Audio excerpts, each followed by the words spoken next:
The owner of a luxury mansion is shocked when he encounters the beauty and charisma of the humble pizza delivery girl and falls in love.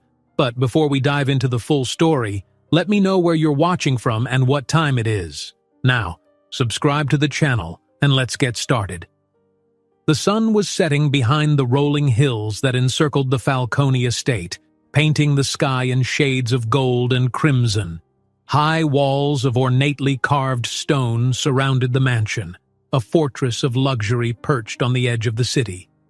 In front of the colossal iron gates, an elegant fountain with mythological sculptures sprinkled water into the twilight air. For any passerby, this palatial sight was as imposing as it was enchanting. Most hardly dared to guess at the secrets concealed within those glowing windows. Inside the mansion's grand foyer, Alessandro Falcone stood by a tall window, absorbed in his own thoughts. At 32, he was the youngest heir to the vast Falcone fortune and carried himself with the quiet confidence expected of someone raised in privilege. His sharp jawline, dark hair neatly combed back, and eyes always lost in consideration gave him an air both magnetic and distant. Yet, for a man who possessed wealth envied by many, Alessandro seemed haunted by a silent restlessness. Tension simmered in every corridor of the house. The staff had noticed Alessandro's persistent moodiness in recent weeks. He lingered alone in the study, gazing at ledgers and old photographs as if searching for answers to questions unspoken. In broad social gatherings, Alessandro's presence invariably commanded a room, but behind closed doors, a gentle sadness tugged at him. Tonight, the hush of the house was nearly overwhelming. The only sound was the trickle of water from the fountain outside and the faint buzzing of overhead lights. In the estate's private office, Alessandro's cousin and close confidant, Christian, quietly set down a stack of documents. Tall and lean with a quick mind for numbers, Christian oversaw many of the family's business affairs. His eyes darted from the papers to his cousin. "Alessandro," he said, voice echoing in the stillness, "these expansions into new properties, you've asked me to revisit them for the third time. Are you sure you want to push forward? The returns will be massive, yes, but the risk—" Alessandro sighed. "I'm tired of expansions, Christian. We own half the city's prime real estate as it is." His fingers tapped the polished mahogany desk. "We keep expanding, but something doesn't feel right. Do we need more? Does any of this truly matter?" Christian studied him with concern. Alessandro's hesitation went beyond mere business dealings, Christian could sense. Some intangible feeling was gripping his cousin. In the distance, thunder rumbled, although the forecast had predicted a clear night. Outside the mansion's imposing gates, the final rays of daylight had vanished. A small scooter came to a halt near the intercom. On it rode a young woman wearing a simple, clean but worn uniform, the logo of La Bella Pizza emblazoned on her cap. Her name was Martina Rossi. 24, with round brown eyes sparkling with earnest determination, she worked 2 jobs to help pay for her mother's medical bills. Despite the exhaustion etched on her face, her expression held a warmth that came naturally. Rain clouds threatened in the sky, and she shivered slightly under the breeze rolling in from the hills. She double-checked the address on the slip of paper clipped to the pizza box. It read, Falcone Mansion, Gate E, Redwood Lane. Seeing the legendary name left her throat dry. She had only heard tales of the Falcones, reputedly philanthropic, yet impossibly private. Martina pressed the buzzer. "Hello? This is Martina from La Bella Pizza. I have an order for the Falcone family?" For a moment, there was no answer.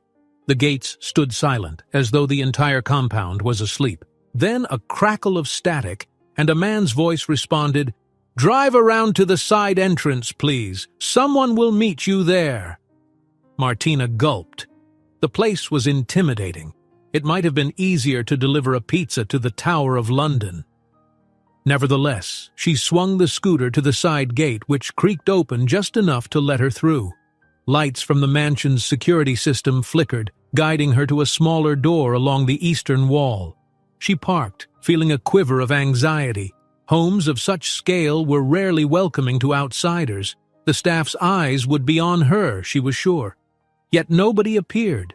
The side door was open a crack, revealing a gleaming corridor beyond.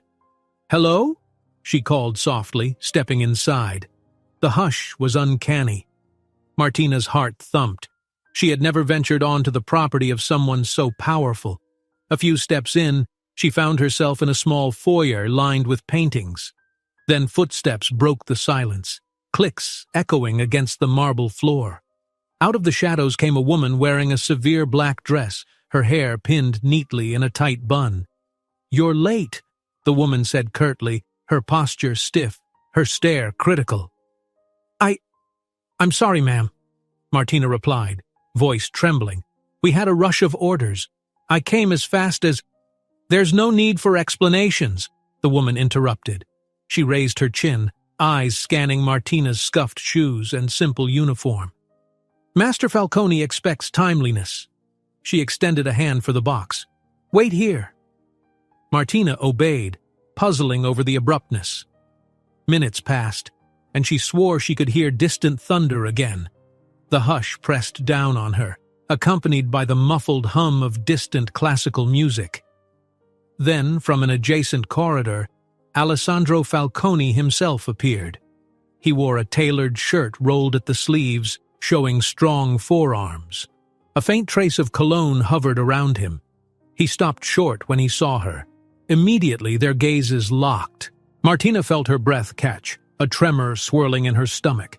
His presence was magnetic. He possessed an intensity that reminded her of summer storms.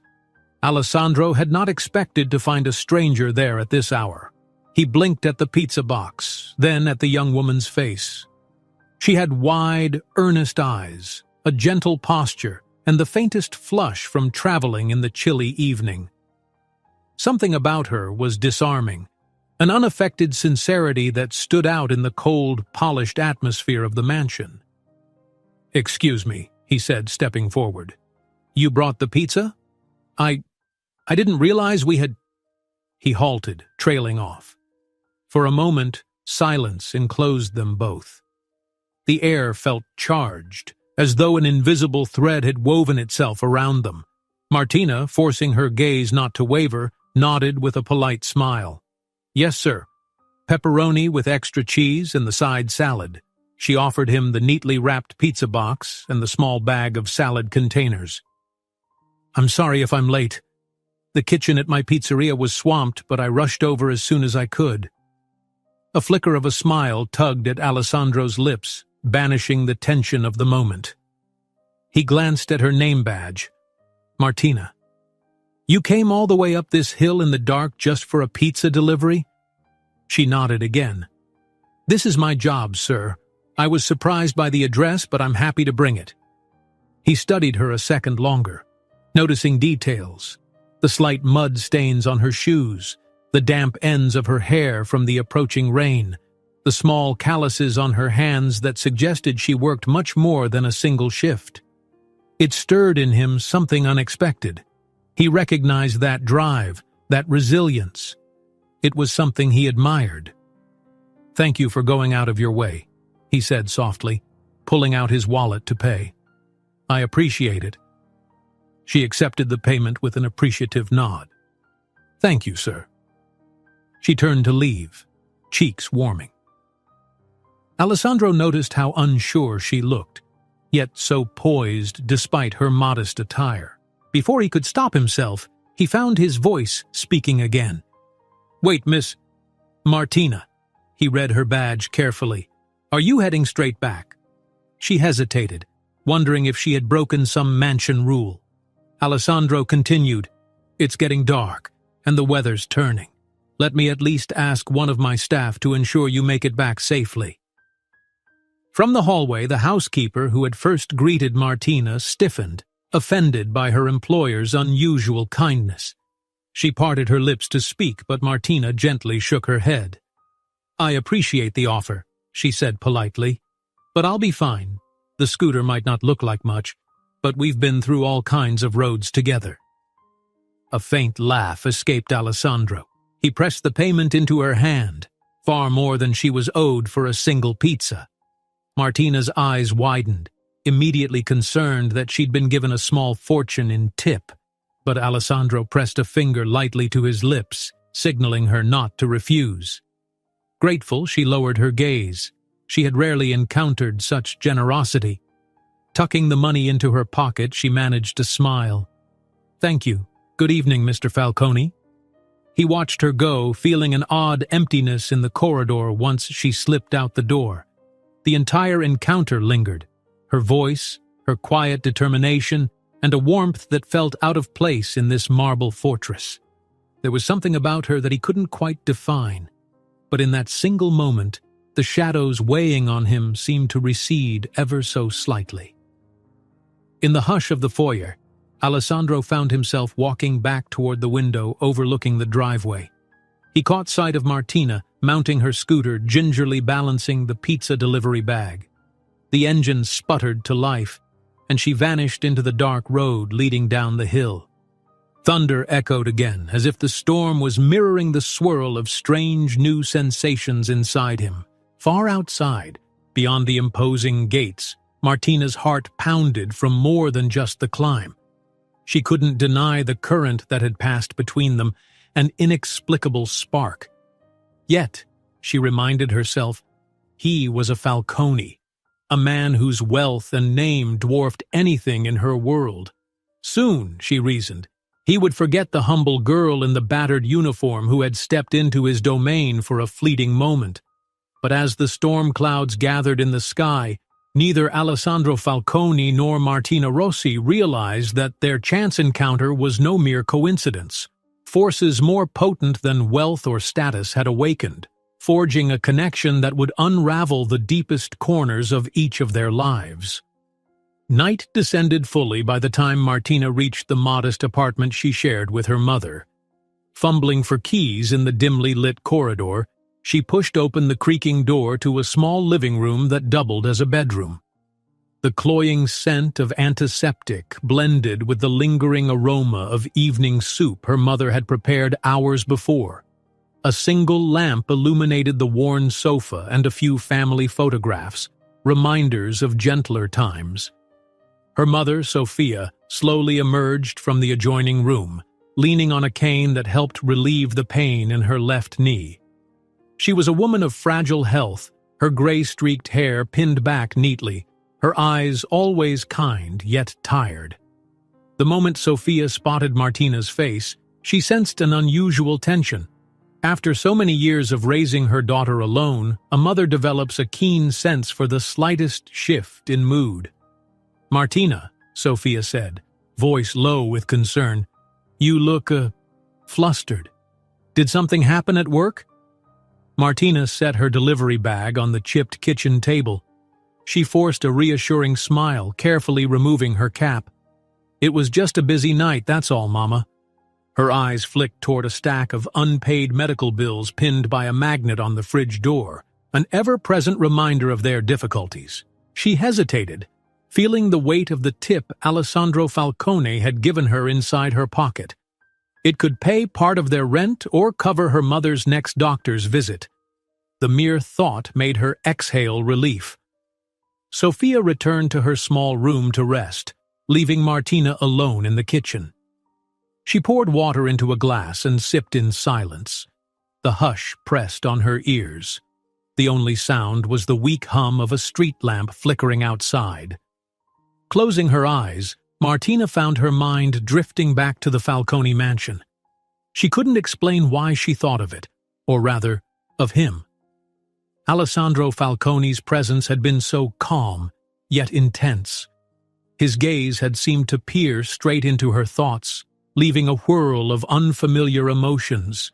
Ridiculous, she told herself. Men like him never truly noticed people like her. Meanwhile, across the city's wealthiest district, Alessandro stood on the balcony of his bedroom, the hush of the night echoing in his ears. The Falcone estate sloped behind him, gardens meticulously kept, marble statues gleaming in what little moonlight broke through storm clouds. Yet Alessandro barely saw those details. He leaned on the balustrade, arms folded, scanning the city lights below.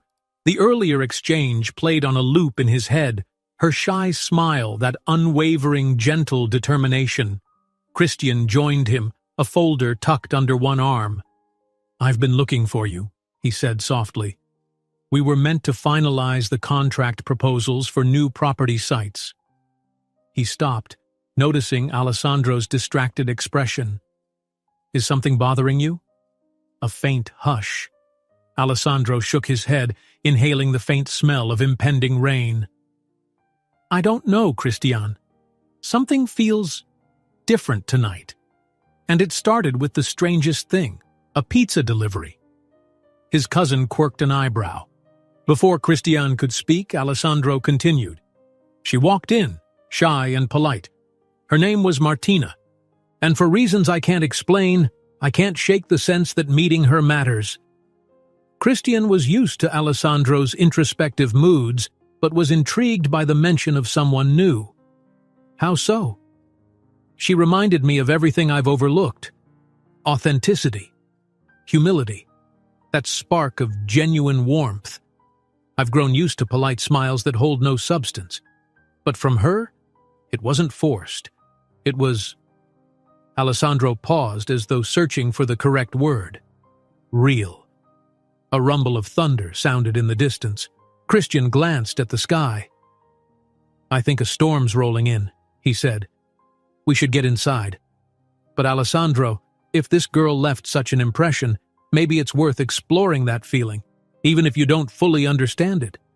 "I'm not sure how," Alessandro admitted, stepping back into his bedroom. His desk lamp glowed, illuminating scattered property files, business plans, and old family photographs. A Falcone chasing a pizza delivery worker? People would gossip. My father's old associates would see it as scandalous. But something in me says I can't just let this moment pass. Christian simply shrugged. "Do what feels right. You've never been the type to live for others' expectations." With a small grin, he left Alessandro alone, disappearing down the corridor. In bed, Alessandro tried to focus on the proposals awaiting him in the morning.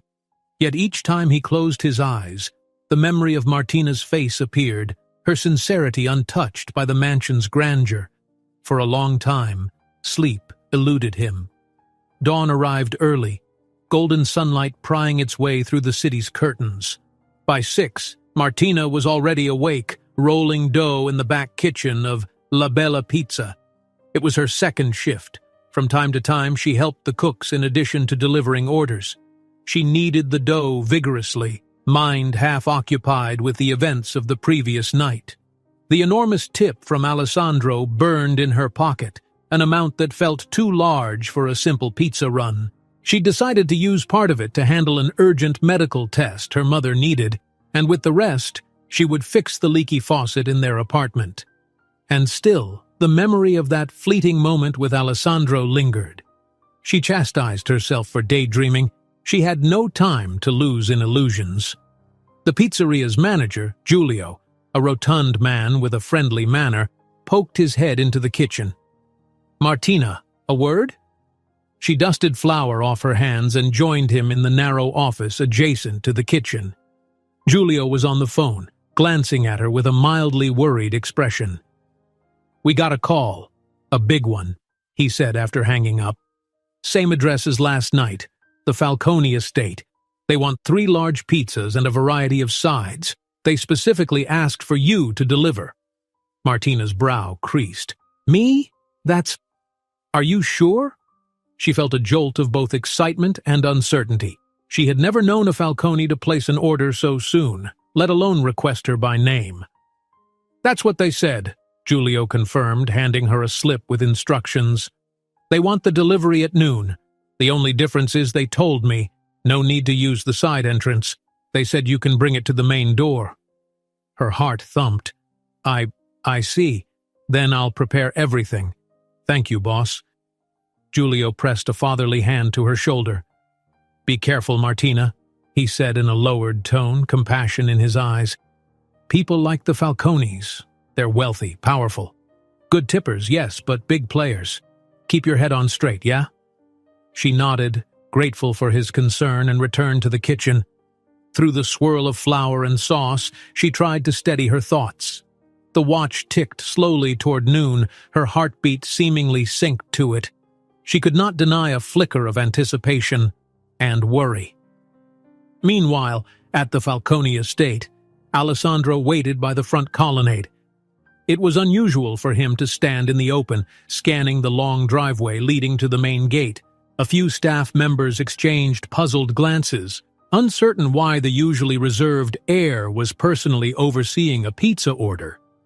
The same housekeeper from the night before hovered at the edges of the foyer, lips pursed, suspecting there was more to this meal than mere appetite. At last, the same modest scooter appeared at the gate, weaving carefully up the winding drive.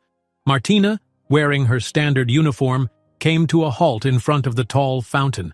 Dusting her brow, she turned off the engine.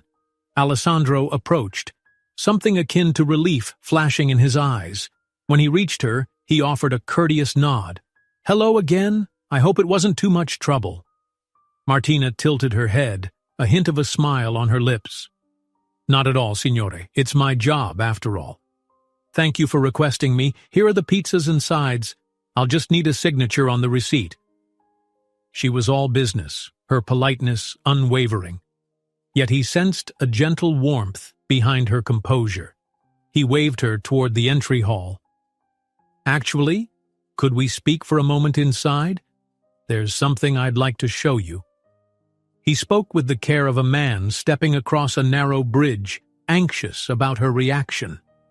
Martina blinked. Hesitation momentarily pinned her to the spot. She glanced back at the door, half expecting the stern housekeeper to appear and forbid her from stepping on those pristine marble tiles. "All right," she managed. Carrying the pizzas, she followed Alessandro into a wide, sunlit corridor leading off from the main foyer. Antique mirrors, gilded frames, and grand paintings decked the walls. Every footstep echoed, her old sneakers squeaking faintly on polished floors. Martina felt miles away from the humble neighborhood she knew. Yet Alessandro's voice, calm and earnest, guided her forward. He stopped at a side chamber, a spacious, high-ceilinged room with tall windows overlooking the estate's manicured gardens. Various architectural drawings cluttered a large table. Expansions Alessandro was planning, philanthropic projects he had hinted at, and half-finished sketches that he'd created himself. Martina set the pizzas down carefully, trying not to drip sauce on anything that looked valuable. "Apologies if this feels abrupt," Alessandro said, meeting her gaze. "I just wanted you to see my work. My family invests in many ventures, but I've been working on something different. Building community centers in neighborhoods that lack resources. It's a personal project of mine." His eyes gleamed with a subdued but sincere enthusiasm. "I'm not sure why, but after meeting you, I realized it might help to get an opinion from someone who sees the city from a more ground-level perspective." Martina, taken aback, took a moment to absorb his words. A man of wealth and privilege was asking her thoughts about philanthropic expansions. She glanced at the sketches, multi-use spaces for families, vocational training rooms, modest recreational halls. She cleared her throat, cautiously pointing at one of the draft plans. "That area, there are many seniors who need free medical checkups. If you included a small clinic, they might get help without traveling far." Alessandro listened intently, nodding. "That's an excellent idea.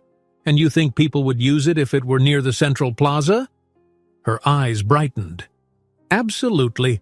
My mother uses a cane, and we have to travel quite a distance for her tests. If there was a facility within walking reach, it would change so many lives." Their conversation flowed easily, an unexpected synergy arising between them. Alessandro jotted down notes, impressed by how quickly Martina identified challenges. For a moment, both seemed to forget they were from wildly different worlds.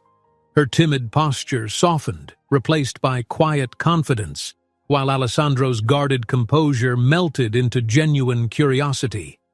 Finally, Alessandro realized how much time had passed.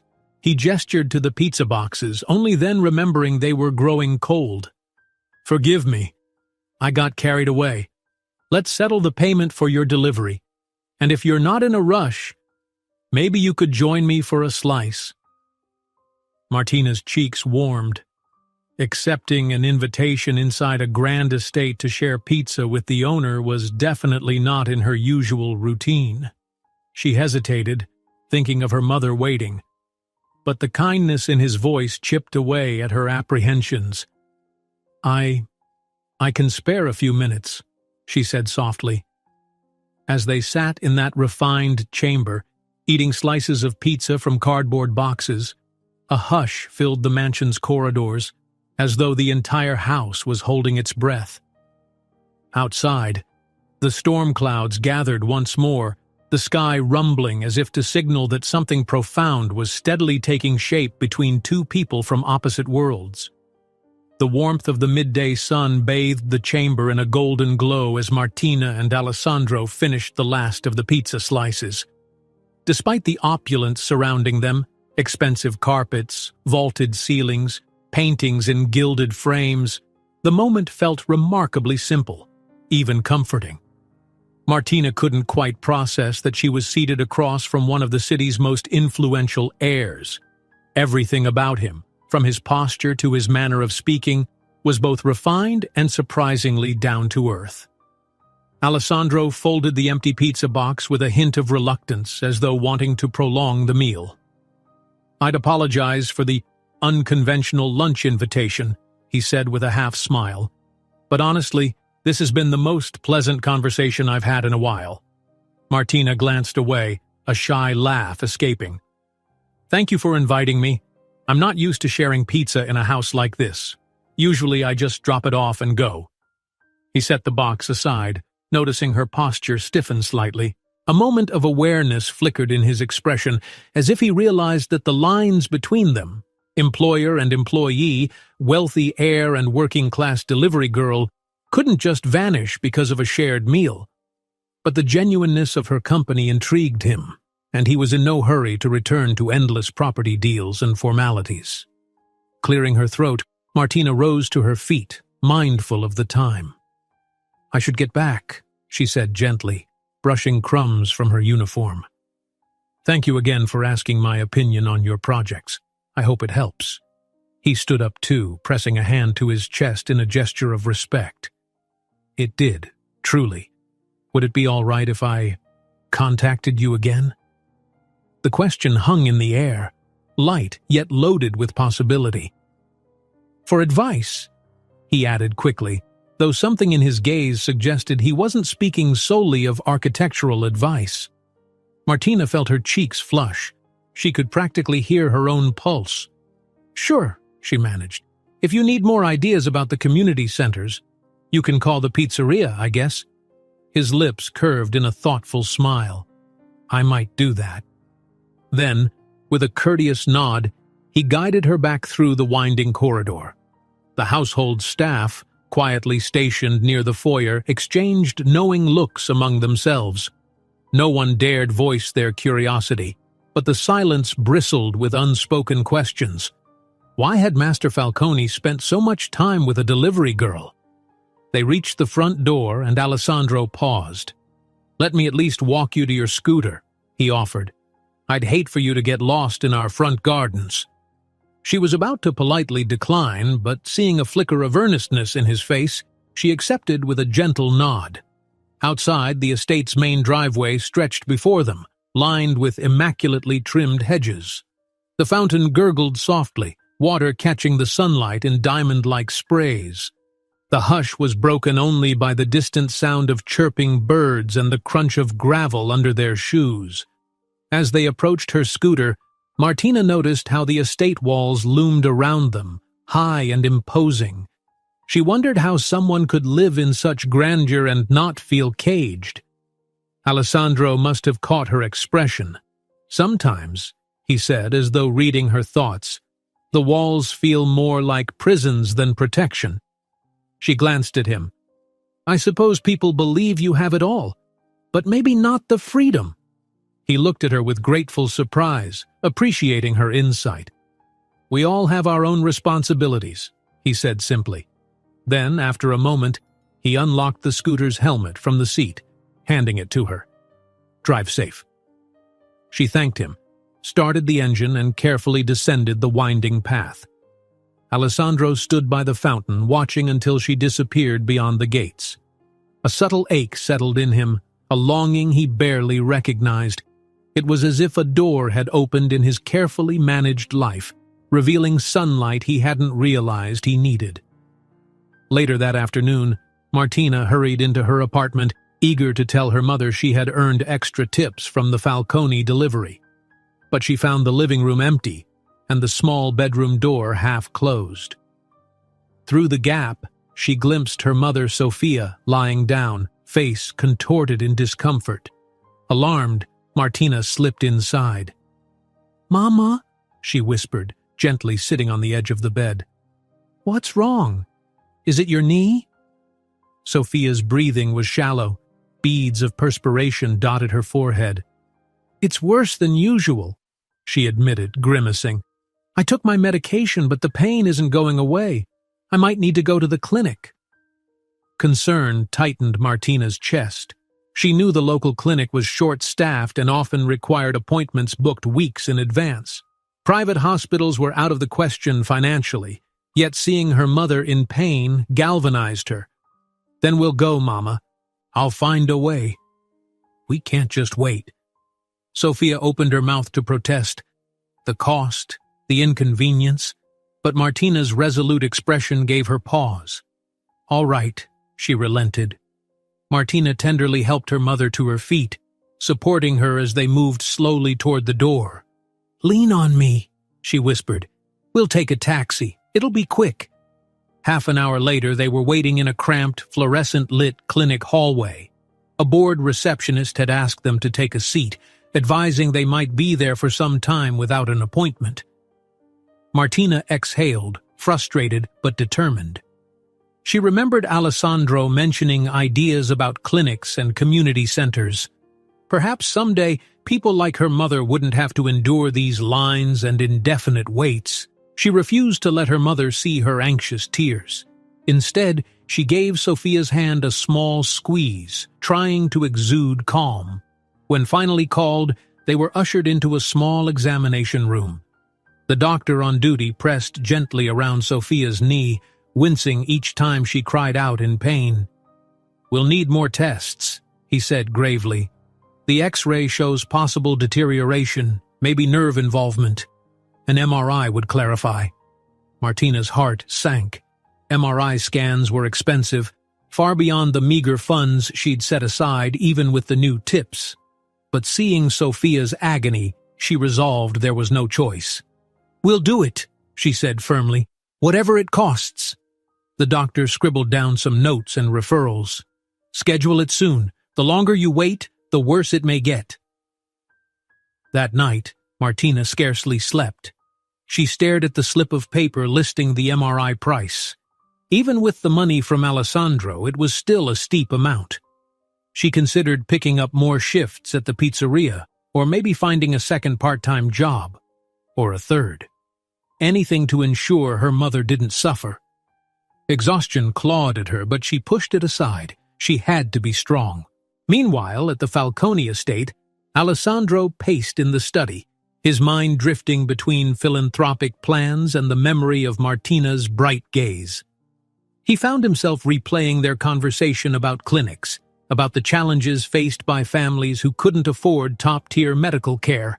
He thought of the architectural sketches laid out on the large table, and something stirred in him, a desire to put these plans into action faster, to truly make a difference, not only to help people in general, but possibly, though he barely acknowledged this, because he knew how much it mattered to someone he'd just met.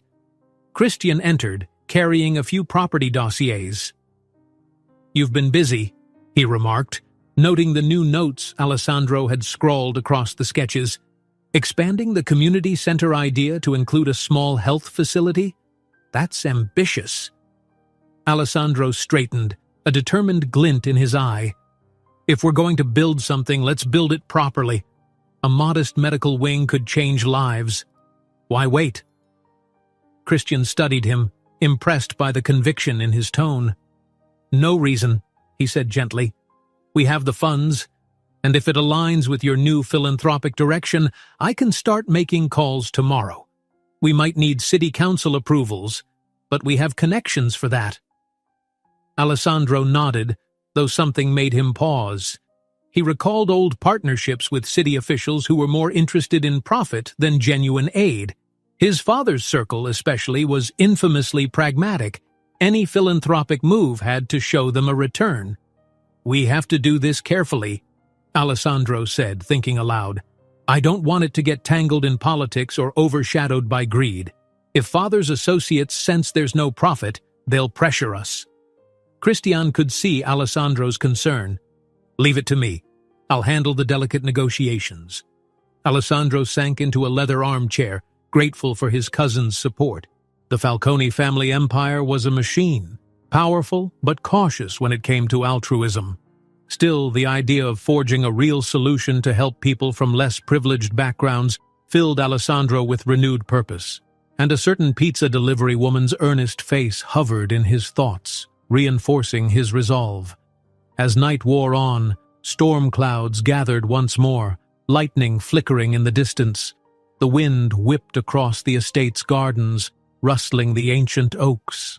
In her modest apartment, Martina dozed fitfully next to her mother, mindful of every pained breath Sophia took. And in the grand study, Alessandro found himself wanting to call the pizzeria, if only to hear Martina's voice, maybe ask how she was, if she had more ideas. Yet he hesitated, knowing it might be too forward, too soon. Eventually, both drifted into uneasy sleep, Martina dreaming of rising medical bills and Alessandro envisioning crowded waiting rooms transformed into well-equipped clinics. Outside, thunder rumbled, a dramatic undertone to the silent vow each held, to push forward with new plans, to somehow bridge the distance between them. In separate corners of the city, neither recognized fully how their worlds were on a collision course, drawn by a force far more potent than money, status, or chance. Gray clouds hovered above the city the next morning, muting the sunlight that would otherwise have brightened the streets. Martina woke early, shoulders tense with worry. Her mother's quiet groans from the adjacent bed told her the knee pain persisted. She rose silently, filled a small kettle on the stove, and made tea with chamomile. The mild warmth sometimes helped soothe Sophia's discomfort. The restlessness that had haunted Martina overnight still lingered, a gnawing sense that she needed to do more. The short walk to the pizzeria felt heavier than usual. She couldn't stop thinking about the daunting cost of her mother's MRI. But above all, she was haunted by the possibility of needing more invasive medical procedures if the tests revealed something serious. She toyed with the idea of leaving her mother in the care of neighbors while she picked up night shifts elsewhere. Some bar, convenience store, or cleaning job. Anything. Each scenario felt bleak. She was just one person, and the city demanded so much. When she entered La Bella Pizza, the usual rush of sizzling dough and aromatic tomatoes enveloped her. Giulio, the manager, was already barking instructions to the staff. Upon spotting Martina, he waved her over. "Hey," he said, voice low. "We just got a call, another Falcone order. They asked for you again." Martina's breath caught. She tried to maintain composure as she tied on her apron. "Same address?" "Same estate, yes. They want several pizzas delivered in the early afternoon, and they mentioned they'd like you to bring them directly inside the main house. This is getting interesting." His eyes held a mixture of curiosity and concern. "You comfortable with that?" She nodded, forcing a smile. "It's all right. They've been very polite. I'll do it." Giulio patted her shoulder. "Just watch out for yourself, okay? Rich families like that, you never know how they operate." She gave him a quick nod, grateful for his care, and set to work. The morning flew by in a blur of flour, sauce, and the routine chaos of lunch-hour orders. Yet Martina's thoughts drifted repeatedly, conjuring up Alessandro's face. His calm expression, the moment he'd asked her opinions on health clinics, the way he'd made her feel heard, it all seemed so surreal. In the Falcone mansion's ornate study, Alessandro sat at a polished wooden table cluttered with blueprints and city council guidelines. Christian, sleeves rolled up, hovered beside him flipping through pages of notes. They'd already begun drafting a plan for the expanded community center concept, one that included a modest yet fully functional health clinic. Section B, Christian murmured, running his finger over a map. We'll have to approach the municipality for permits. The vacant lot is partly owned by a local developer, but given your name, we might be able to expedite the negotiations. Alessandro frowned slightly. I don't want to strong-arm anyone. Let's do it the right way. If we have to pay fair market value or offer them a stake in the project, so be it. But I want it known this is for public good, not some real estate flip. His cousin offered a faint smile. Understood. We'll tread carefully, and we'll need an architect who specializes in public structures. Your father's usual contact might demand a steep fee. Then we'll find someone else, Alessandro said firmly. I'm more concerned about function than about flashy design. We want a building that actually serves the community. He stood up, pacing near the broad windows overlooking the estate's gardens. His reflection in the glass showed a man on the cusp of something new. He still wore the mantle of wealth and responsibility, but his gaze carried a renewed resolve. Christian eyed him curiously. You're more invested in this project than I've ever seen you with any Falcone initiative. I know you've wanted to do philanthropic work before, but this time you seem driven, almost urgent. Alessandro paused, considering how much to reveal. I realize we have a responsibility, he said, keeping his tone neutral. If we can do something meaningful, we should. However, an image of Martina flickered in his mind, her shy laughter, her worn shoes. He wasn't sure how to articulate that perhaps she had inspired him, that her stories and her struggles had made it all feel starkly real. Anyway, he concluded softly, let's finalize the plan. We'll contact the city council after lunch. Christian nodded. Got it. By the way, the pizzas you ordered, they'll arrive soon, right? He managed a playful smirk, aware that Alessandro had personally requested Martina again. Should I clear your schedule? Alessandro rolled his eyes but couldn't hide an amused grin. We do have to eat, Christian, he said dryly. Besides, I promised the staff we'd treat them to lunch. Yet he couldn't deny, even to himself, that there was more to his repeated order than just feeding the household. Shortly after noon, Martina found herself once again driving up the winding Falcone driveway, balancing boxes of freshly baked pizza. The house loomed grand as ever, but she felt a touch less intimidated.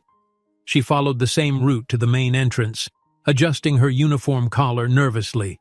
A security guard opened the grand double doors, greeting her with surprising cordiality. Inside the foyer, Alessandro waited, this time accompanied by Christian and a housekeeper pushing a cart. The atmosphere was less formal, perhaps even bustling. She noticed several staff members lingering in the background, apparently ready to help distribute the pizzas. Welcome back, Alessandro said with a bright smile. He gestured toward Christian. This is my cousin, Christian Falcone. He handles a lot of our family's business matters. Pleasure to meet you, Christian said, giving her a polite nod. Thanks for bringing lunch.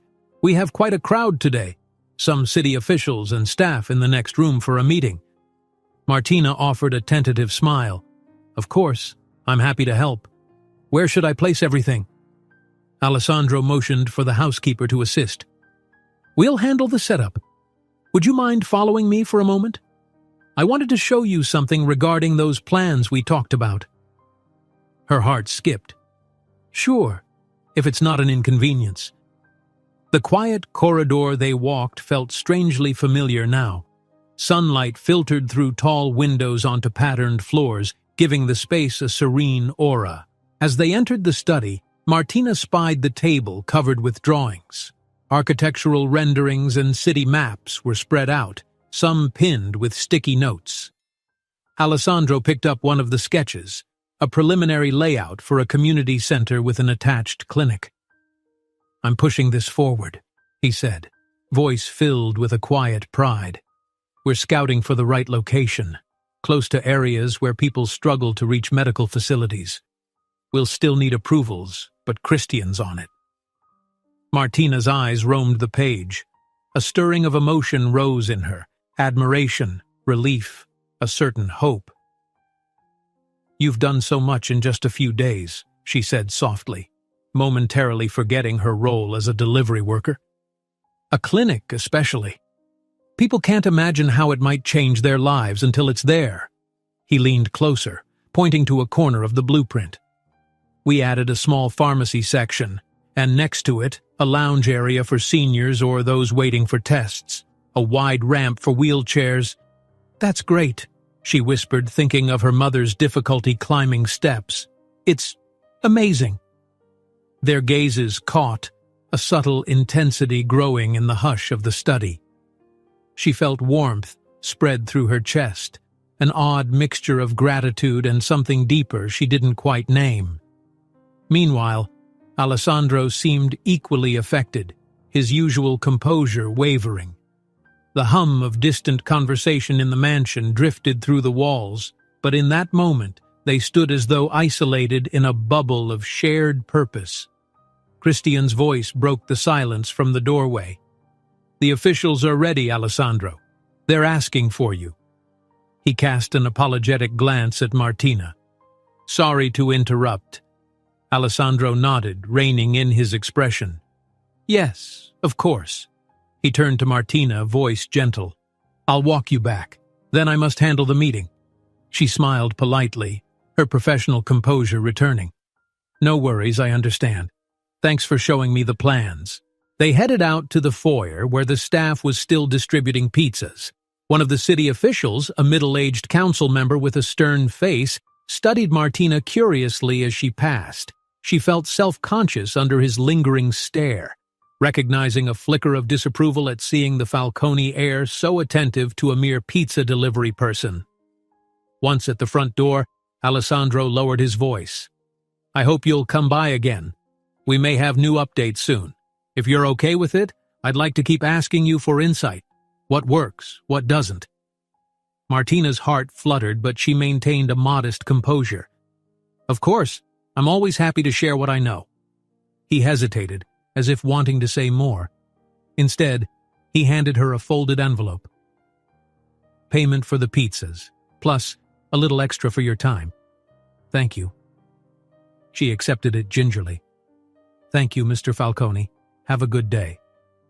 As she turned and departed, Alessandro watched after her, that now familiar sense of loss creeping in as soon as she disappeared.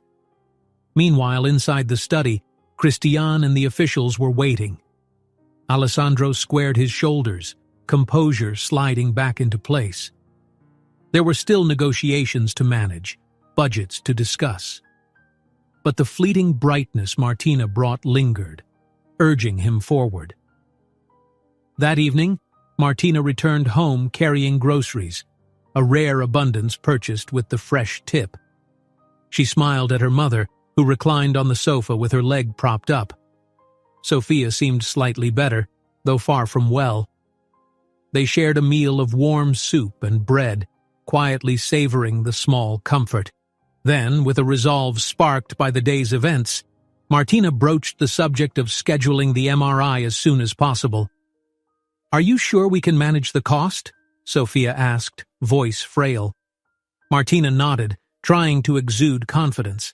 "I'll work extra shifts, and some funds have come in recently. Don't worry, Mama. We'll make it happen." She didn't mention that a large portion of the money came from the Falcone tips, nor that her heart twisted in guilt at using it for personal needs. But practical realities prevailed. Her mother's health came first.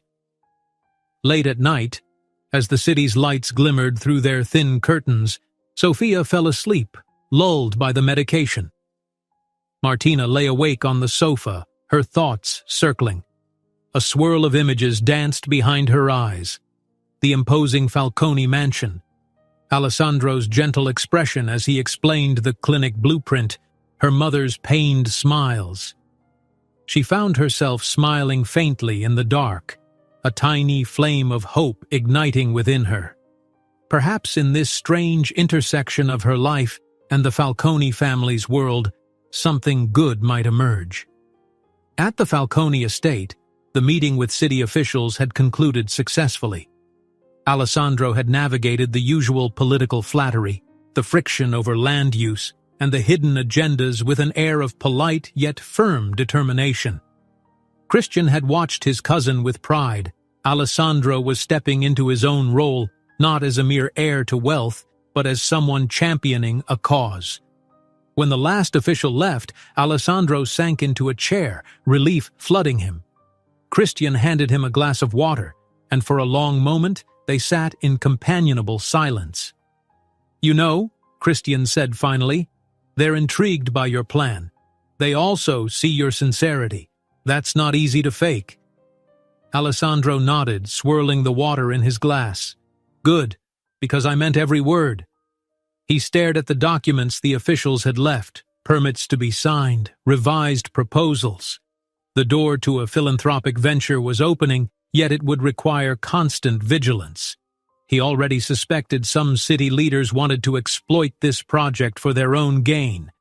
But overshadowing all these concerns was a single thought, that he wanted the center built, and soon, so it could help people in real need. Eventually, Christian excused himself, leaving Alessandro alone. Outside, rain began to patter against the ornate windows, a soft drumming filling the mansion's quiet corridors. Alessandro strolled out to the balcony, letting the cool breeze ruffle his hair. Gazing over the rain-drenched gardens, he whispered, "I hope she's all right." He found himself longing to pick up the phone, call the pizzeria, and ask for her by name. Yet he hesitated, uncertain if that would overstep boundaries. A small voice inside told him that, perhaps for Martina, his sudden attentiveness might seem strange or intrusive. The memory of her hesitant smile reminded him that she was proud, independent. If he wanted her trust, he had to tread gently.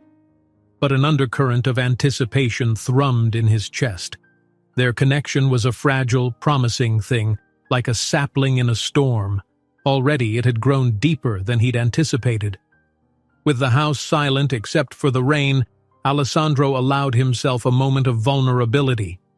He closed his eyes, breathed deeply, and silently vowed, no matter the complexities, he'd press on with the clinic project. Whether or not it brought him closer to the woman whose advice had lit a new spark, he couldn't say.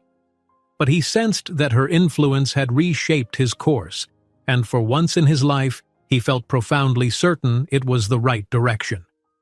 As thunder growled in the distance, both Alessandro and Martina found themselves staring at the night sky. Two souls in separate corners of the city, each wondering what tomorrow might hold. And though neither admitted it aloud, both clung to the fragile hope that something extraordinary was unfolding in the space between their worlds. The next morning dawned, quietly overcast. Raindrops from the night's passing storm still glimmered on windowsills across the city. Martina stepped out of her apartment building, carefully maneuvering around a few lingering puddles. She usually took the bus to the pizzeria, but today she was heading somewhere else first, the hospital, where she hoped to schedule her mother's MRI. She knew the route by heart. Civic buildings and corner shops whizzed by as she rode her scooter along roads still damp from rain. Her mother, Sophia, had pleaded to come along, but Martina insisted on going alone. The frustration of navigating endless medical bureaucracy was something she'd rather shoulder by herself. The city hospital complex rose from behind a cluster of trees, concrete, institutional, and sprawling with seemingly endless corridors. Inside, The hospital's main foyer bustled with patients, nurses, and visitors. Martina breathed slowly, anxious but determined. She joined the line at the registration desk, behind a chain of weary individuals, parents cradling infants, an elderly couple clutching each other's hands. This was the reality of public health care: overworked staff, limited resources, and far too many in need. Martina gripped Sophia's referral slip, swallowing the knot in her throat. When her turn arrived, the receptionist, a young man wearing glasses and a harried expression, scanned the referral and typed at his computer. "We have an opening," he said, not looking up, "but it won't be for another 2 weeks." Martina's heart sank. 2 weeks felt like an eternity when she saw Sophia struggling every day. "Please," she said, voice subdued yet firm. "Is there any sooner date? My mother's pain is getting worse." The receptionist exhaled, pressing more keys. "I'm sorry, the machine's fully booked. We get cancellation requests from time to time, but it's unpredictable. You can call daily to see if someone drops out." Disappointment weighed on her. "All right then, I'll do that. Thank you." She knew complaining further wouldn't help. Leaving the desk, she made her way outside, trying to hold on to a shred of optimism. At least she'd secured an appointment, late as it was. Meanwhile, at the Falcone estate, Alessandro found the morning surprisingly hectic. He and Christian had planned to finalize documents to officially propose their community center initiative to the city. Yet a barrage of calls greeted them. Some supportive voices, others suspicious. Certain influential acquaintances pressed for private meetings to discuss how they might personally benefit from the project. The undercurrent of opportunism irritated Alessandro, though he strove to remain courteous. By late morning, Christian knocked on Alessandro's office door. "We have a problem," he said, stepping inside. The lines on his forehead betrayed concern. Alessandro set aside a contract. "What happened?" Christian held up his phone. "I just got word that a rival group wants to build luxury condos on the same lot we're eyeing. They've fast-tracked their permits with help from some city council members." Alessandro's jaw tightened. But that land was designated for community projects decades ago. It should be zoned accordingly. "Apparently, the council is reconsidering the zoning," Christian replied, voice edged with frustration. "It's not final, but we need to act quickly." Alessandro paced near a bookshelf lined with his late mother's old novels. The push for personal gain from certain officials was no surprise. "Then we'll meet them head-on," he decided. "We have a legitimate plan that serves the public interest. Let's rally those on the council who still believe in public service. And if we must, we'll negotiate with the other side. Maybe they can divert their condo plan elsewhere." Christian nodded, relieved at Alessandro's resolve. "All right. I'll schedule urgent meetings. We'll need testimonies from potential beneficiaries to show how crucial a clinic is in that area." At that suggestion, Alessandro paused, remembering Martina's stories, her mother's struggles, the local families who all faced similar problems.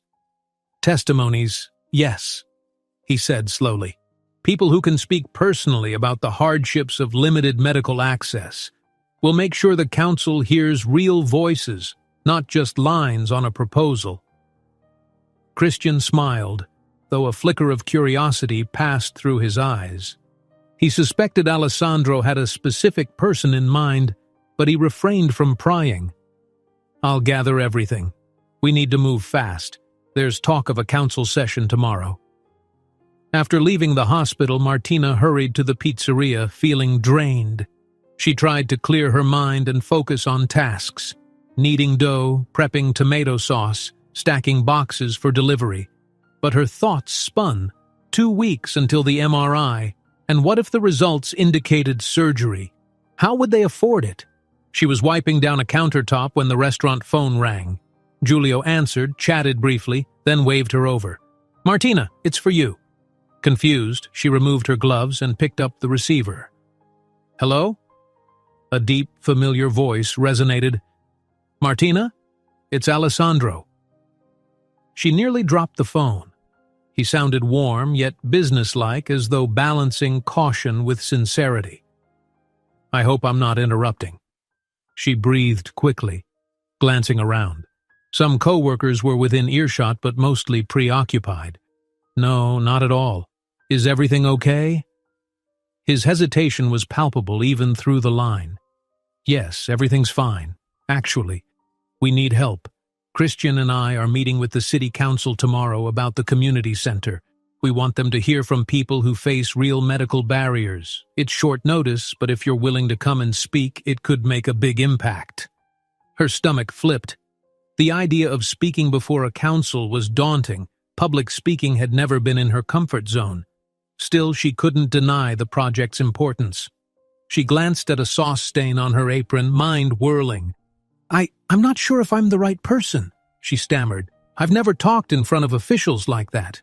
"It doesn't have to be formal," Alessandro assured her, voice gentle. "Just share what it's like for you and your mother, the obstacles you face daily. It could help them understand why a clinic is so crucial. But I won't pressure you. I only ask that you consider it." Martina felt a spark of warmth at the respect in his tone. He wasn't demanding, but rather imploring her as an equal. After a moment, she swallowed. "All right," she said softly. "I'll do it. If it helps the cause, yes." He let out an audible sigh of relief.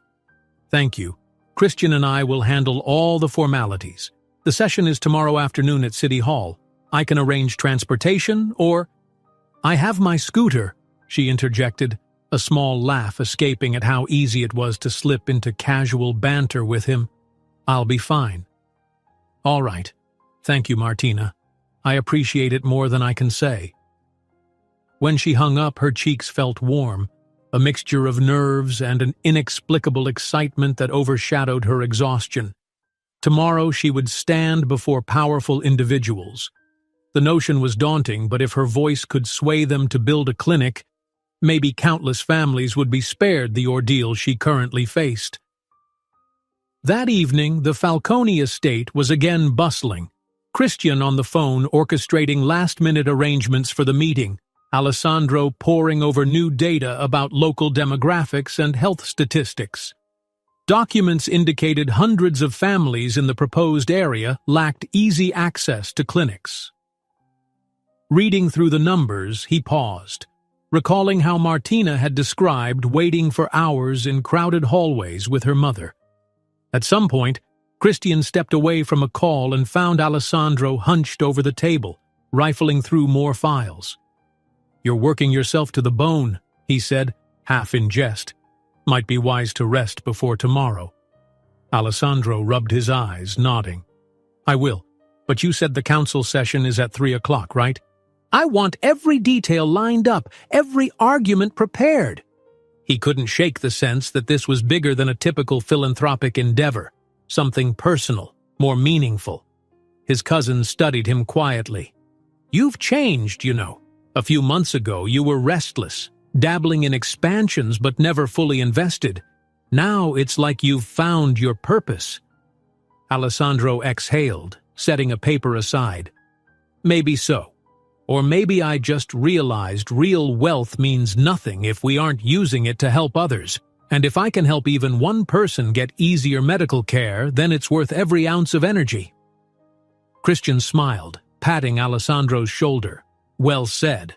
Let's see how tomorrow unfolds." That night, Martina raced home, anxious about leaving Sophia alone too long. She found her mother napping on the sofa, the lines of pain still etched on her face. After reheating dinner, Martina gently woke her. As they ate, she mentioned the invitation to speak at the council session. Sophia looked surprised, pride and worry flickering in her eyes. "Are you sure you want to do that? Isn't it intimidating?" Martina nodded. "Yes, very. But the Falcone project could build a clinic. Imagine if we had a place nearby for your checkups. If my story helps them see the need, I have to try." Sophia's eyes glistened. "You've always been so strong, cara mia. Go then. Tell them our reality." Despite the encouragement, Martina barely slept. Scenes danced in her mind. A council hall filled with stern officials, Alessandro standing among them, Christian flipping through slides. She worried she'd mess up, stutter, or forget what to say. But a steadier part of her recognized that sharing her truth, raw and real, might do more to sway hearts than any statistic. When dawn broke on the day of the council meeting, Martina's anxiety churned, but she prepared carefully. She wore her best blouse, plain but neat, and tied back her hair to appear composed. Meanwhile, Alessandro had spent hours polishing his presentation, Christian finalizing the official documents. At midday, all three converged at City Hall, though Martina arrived separately on her little scooter, heart in her throat. City Hall loomed with towering columns and polished floors. Striding past bustling staff, Martina felt dwarfed. Yet the moment she spotted Alessandro and Christian waiting by the entrance, her shoulders eased. Alessandro gave her a grateful nod. "You made it." Nerves fluttered in her stomach. "Yes, I hope I can help." She held a stack of medical forms including copies of her mother's referrals, visible evidence of how the system's delays wore people down. They proceeded into a large chamber where council members sat at a broad semicircle table. Rows of chairs faced them, and a handful of spectators were present, local journalists, civic activists. At the front, Christian connected his laptop to a projector, nodding at Alessandro. The session commenced. First, Alessandro introduced the concept of the community center with a clinic extension. He spoke in a measured tone, describing the benefits, the land requirements, the philanthropic backing. Council members listened politely, some engaged, others skeptical. A couple of them asked abrupt, pointed questions about funding, maintaining staff, or whether the city might be liable for long-term operating costs. Then Alessandro paused and beckoned Martina forward. Her palms felt damp. Stepping to the lectern, she cleared her throat, meeting a range of gazes, some indifferent, others curious. "My name is Martina Rossi," she began, voice quivering slightly before she steadied herself. "I'm here as a daughter and caretaker. My mother, she's in constant pain, and we've spent hours in waiting rooms, days waiting for appointments. I have to juggle multiple jobs just to afford the most basic treatments. And it's not just us. In my neighborhood, there are countless families with elderly relatives or sick children who don't get proper care because everything is too far, too expensive, or too slow." Her voice began to flow with unexpected clarity. She explained how an accessible clinic would lift an immense burden, shortening travel times, reducing financial strain. She held up Sophia's referral slip and explained the 2-week wait for a scan. Council members shifted in their seats. Eyes that had been glazed over now flicked to her, to the documents she displayed. Some murmured among themselves. When she finished, there was a moment of hush so profound she could hear her own pulse. Then, as Alessandro stepped beside her, Christian advanced the slideshow to photos of the vacant lot. "We have the resources," Alessandro said firmly, "but we need official approval. Martina's story is just one among thousands." A burst of soft discussion swelled among the council. The official who had once looked disapproving now regarded Martina with something akin to empathy, or at least thoughtful consideration. Another member whispered to her colleague, scanning the project's blueprint on the screen. Finally, the council's chairperson, a woman with gray hair and a calm demeanor, spoke up. "We appreciate your testimony, Miss Rossi. We'll deliberate carefully. The city should aim to support its citizens' well-being." Questions followed, but they were more constructive than adversarial. Christian fielded them with facts. Alessandro offered funding assurances, and Martina's personal account lingered as a powerful undercurrent, giving weight to every word. When the session ended, no definitive vote had been cast yet. It would take a few days or weeks of further discussion. But everyone sensed the momentum had tilted. Alessandro shook Martina's hand gratefully, expression filled with pride. "You were incredible," he said, voice quiet enough that only she could hear over the general hubbub. She exhaled, finally feeling the release of tension. "I just told our truth." They parted ways outside City Hall. Christian left to follow up with certain council members. Alessandro offered to drive Martina home, but she softly declined, reminding him she had her scooter. A subtle regret flickered in his eyes, yet he respected her choice. Even so, as she started up her scooter, she noticed Alessandro watching from the steps. Something unspoken passed between them, a shared certainty that they were forging a path neither had anticipated.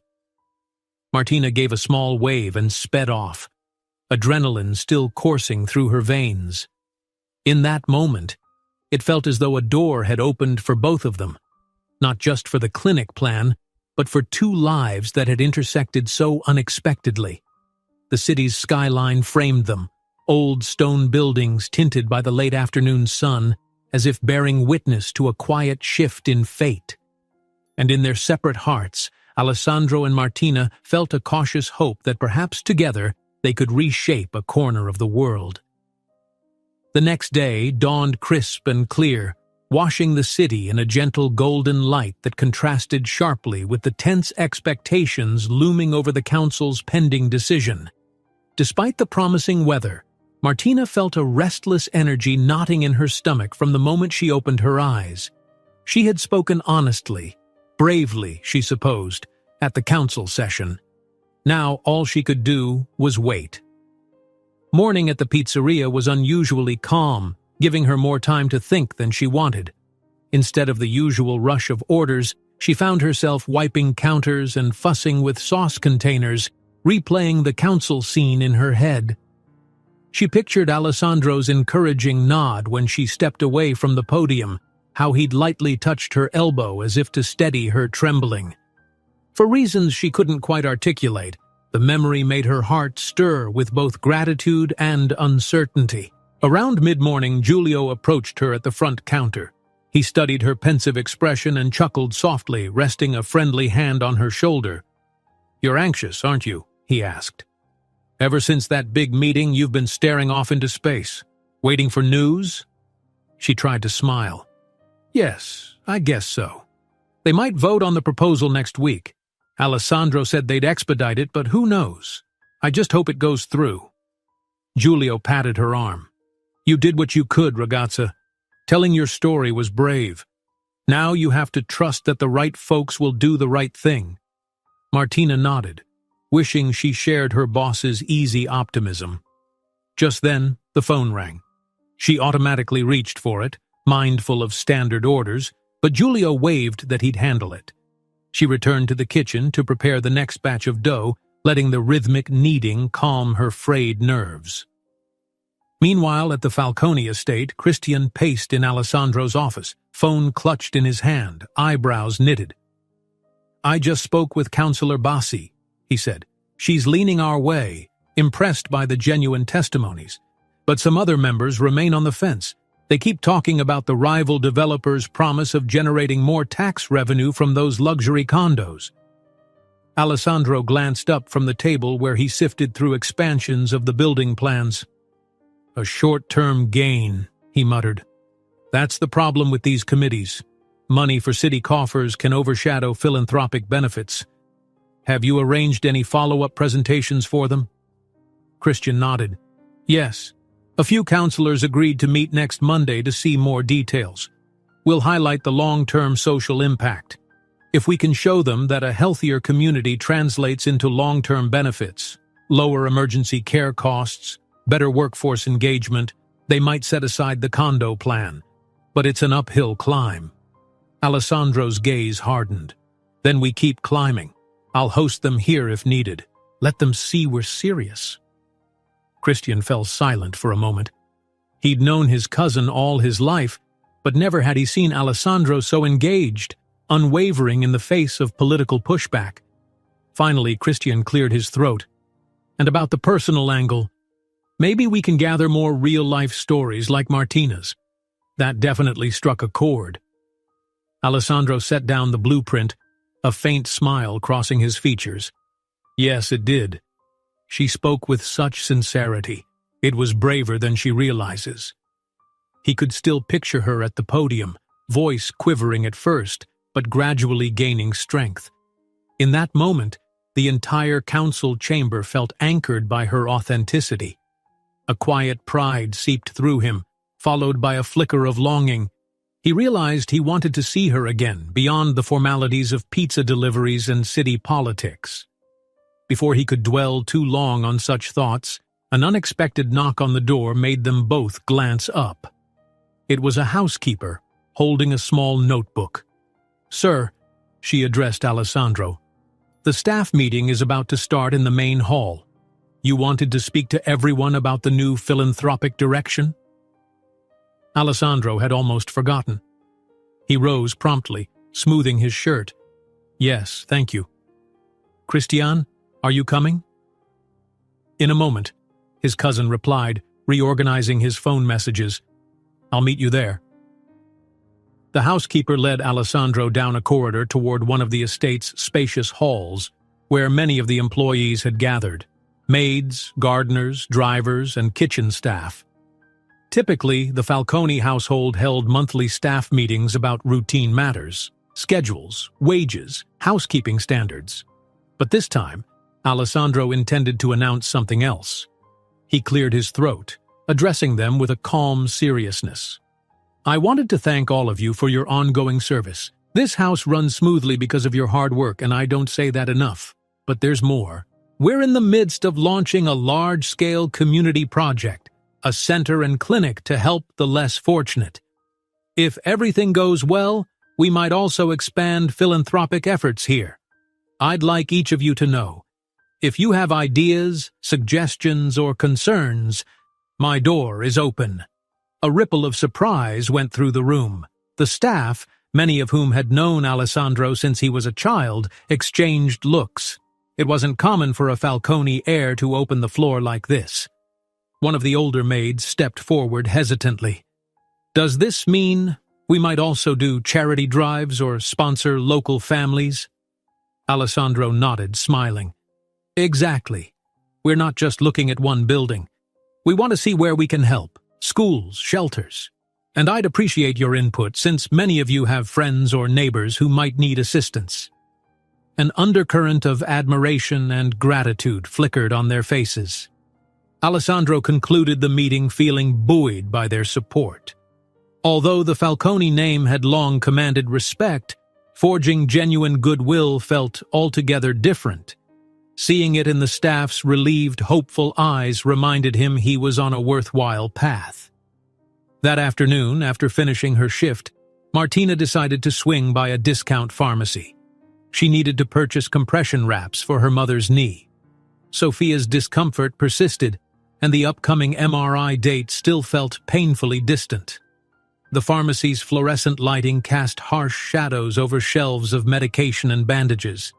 Martina counted her money at the register, noticing she had just enough to buy the wraps and some mild pain relief pills. On her way out, her phone buzzed. She tensed.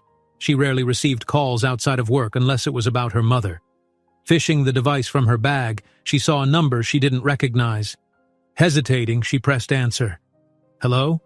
A woman's voice, warm but brisk, introduced herself as Alessia, an event coordinator working with the Falcone family. "Martina Rossi? I was asked to call on behalf of Signor Alessandro. He's hosting a small gathering tomorrow evening at the estate.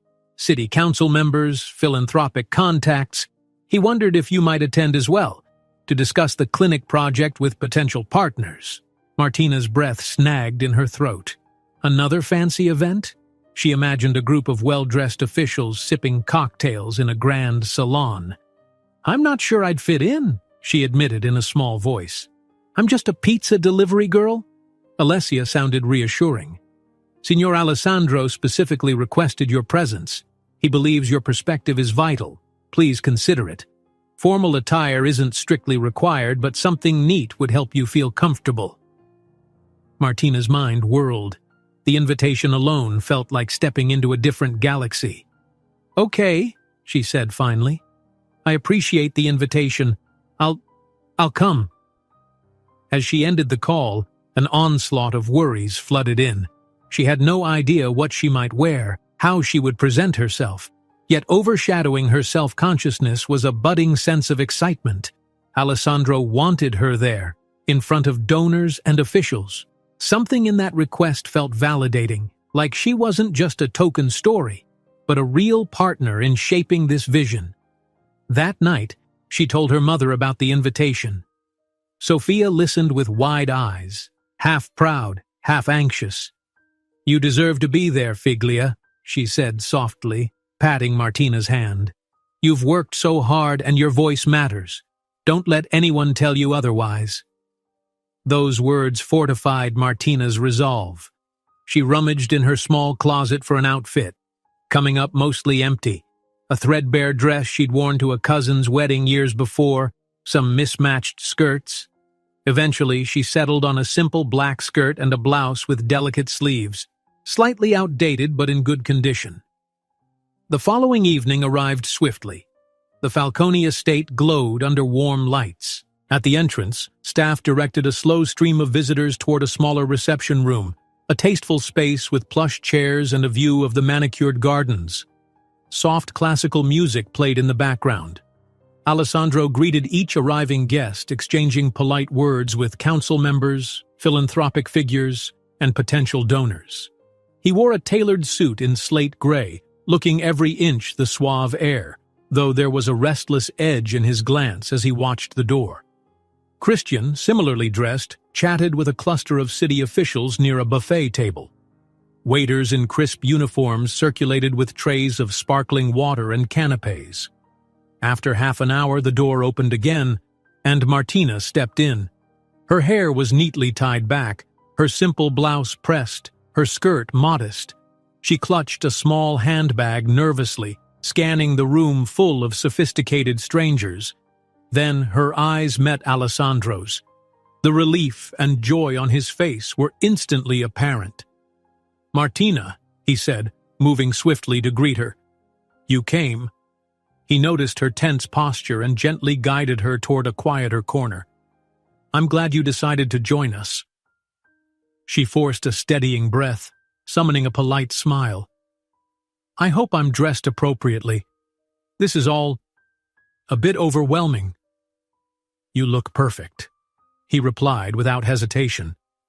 Seeing her uncertain expression, he added more softly, "I mean that sincerely.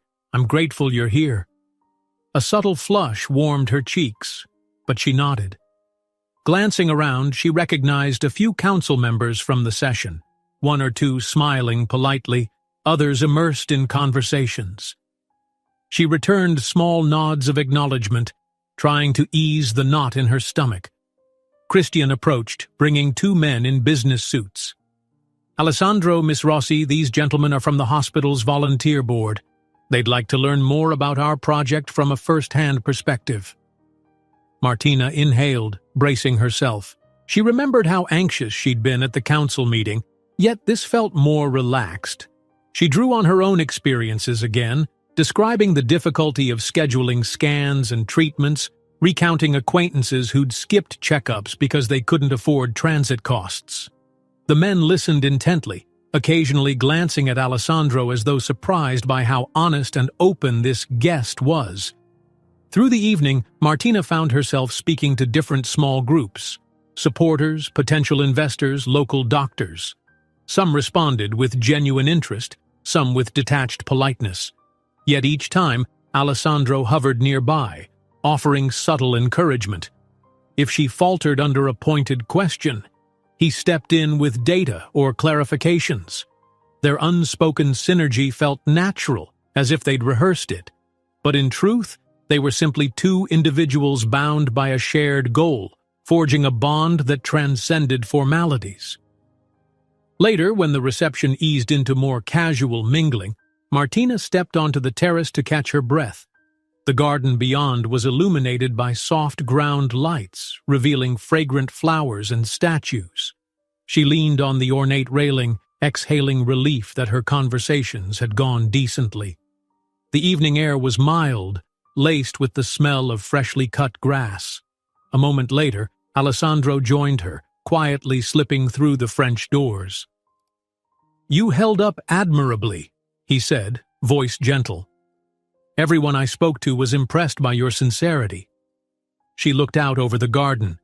"It's all surreal, A week ago, I was just delivering pizzas. Now I'm at a fancy gathering, trying to convince strangers to fund a community clinic." He nodded, reflecting on the same improbability. Life can shift in ways we never predict. I'm glad our paths crossed. In the hush that followed, their eyes met. The twinkle of distant lights glimmered in the reflection. Martina felt her heart pound. This was more than a philanthropic cause, more than a shared ambition. Beneath the surface, something tender was taking root. For a second, the city's entire swirl of complexities receded, leaving only the quiet testament of two souls who had reached across lines of class and circumstance. Yet the moment was fragile. Martina knew the chasm still loomed. Their differing worlds, expectations, personal burdens. Sensing her hesitation, Alessandro dropped his gaze to the garden. "I hope you'll continue working with us, even if the council approves. The project needs honest voices." She mustered a soft laugh, brushing a stray hair behind her ear. "I can't promise I'll be as poised as you in these events, but I'm in this until we see it built." A faint smile graced his lips. "Thank you." He seemed on the verge of saying more. His expression flickered with an emotion she couldn't quite decipher. But footsteps behind them ended the hush. Christian appeared, politely clearing his throat. "Sorry to interrupt, but a group from the community board wants to finalize a potential timeline. Alessandro, we need you." Alessandro nodded, the fleeting vulnerability replaced by a composed courtesy. "Of course," he said. "Martina, you're welcome to stay as long as you'd like. Please help yourself to refreshments. I'll find you later." She watched him walk away, Christian already briefing him in hushed tones. In that instant, her breath caught with the quiet realization that she was no longer an outsider standing at the mansion gates. She'd been ushered in, invited to shape something bigger than herself. And perhaps, in ways neither fully comprehended yet, she and Alessandro were forging a connection that transcended mere circumstance. She lingered on the terrace a while longer, listening to the music drifting from inside, feeling a bloom of possibilities stir within her chest. The garden lights glowed softly, and overhead the city stars were just bright enough to hint at hope. The following morning arrived with a subdued hush, as if the city itself were catching its breath after the long night of conversations and negotiations. Martina awakened early despite getting home late from the reception. Sleep had evaded her. Her mind replayed every interaction, the swirl of unfamiliar faces, Alessandro's quiet pride as he guided her around, the crisp night air on the terrace. The memory of that stillness they'd shared lingered, refusing to fade. She pushed herself out of bed, wincing at the knot of tension in her neck. Her mother, Sophia, was still asleep on the sofa, the television faintly whispering a nature documentary. Martina tiptoed around, quietly preparing breakfast, simple toast and tea, and set aside a portion for her mother whenever she woke. In the back of her mind, she replayed how the event coordinator, Alessia, had referred to her as a key participant in the philanthropic endeavor. It felt surreal. A tiny part of her, a part she scarcely dared to acknowledge, thrilled at the idea of belonging to something so grand. Even so, the day's practicalities pressed in. She needed to get to the pizzeria, handle deliveries, and see if any fresh news had come from the city council. She hoped Alessandro or Christian might phone her if there was an update about the land dispute, but she reminded herself that they were busy men, with countless demands on their time. When she arrived at La Bella Pizza, Giulio greeted her with a broad grin. "Well, well," he teased. "Look who's become quite the society figure. We missed you last night. Everything go all right at that fancy gathering?" Martina's cheeks warmed, but she smiled back. "It was nerve-wracking, but I think it helped. Some potential donors seemed interested in funding the clinic. At least that's what I gathered." Giulio patted her shoulder. "You're doing good work, Martina. Don't let the nerves overshadow that." She nodded gratefully and set about her tasks, rolling dough and preparing toppings. Yet all the while she felt an undercurrent of anticipation, as though waiting for something. some sign to confirm that her presence at the event had truly mattered. Meanwhile, at the Falcone estate, Christian was on the phone before dawn, chasing leads and pinning down appointments. The rivalry with the condo developers had taken a sharper turn. Rumors circulated that the developers' backers were pressing for a quick rezoning to push the Falcone plan aside. The city council was caught in a tug-of-war between philanthropic promise and the lure of immediate tax revenue. Alessandro joined him in the study, hair slightly ruffled from lack of sleep. "Any progress?" he asked, voice low and urgent. Christian ended a call and faced him, exhaling. "Mixed. Some council members who were moved by Martina's testimony still stand with us. But the developers have started a media push, claiming the city needs more housing and tax profits. We'll have to counter that narrative." Alessandro's jaw tightened. "They're twisting the facts. The area we chose was originally zoned for community use, and it's hardly ideal for more luxury units. We need to make that clear." Christian nodded gravely. "I'm preparing a press release. We might also consider a public interview or a small press conference. Show real faces, like Martina's, so the public can rally behind us." At the mention of Martina's name, Alessandro's expression softened. He recalled how composed she'd seemed among the socialites, how her authenticity resonated more than any prepared speech. He tamped down the personal surge of admiration, reminding himself that this project hinged on broad support, not just one testimony. "Yes," he agreed. "If she's comfortable, having her speak publicly could be powerful." A pause stretched. Christian arched an eyebrow, reading Alessandro's subtle shift in tone. "Just be mindful," Christian said gently, "that she may already feel pressured. She's done a lot, standing up in front of council members attending last night's event. We can't rely solely on her." Alessandro nodded, acknowledging the truth. "Of course. We'll seek other community members too, but I'll ask her carefully. No pressure."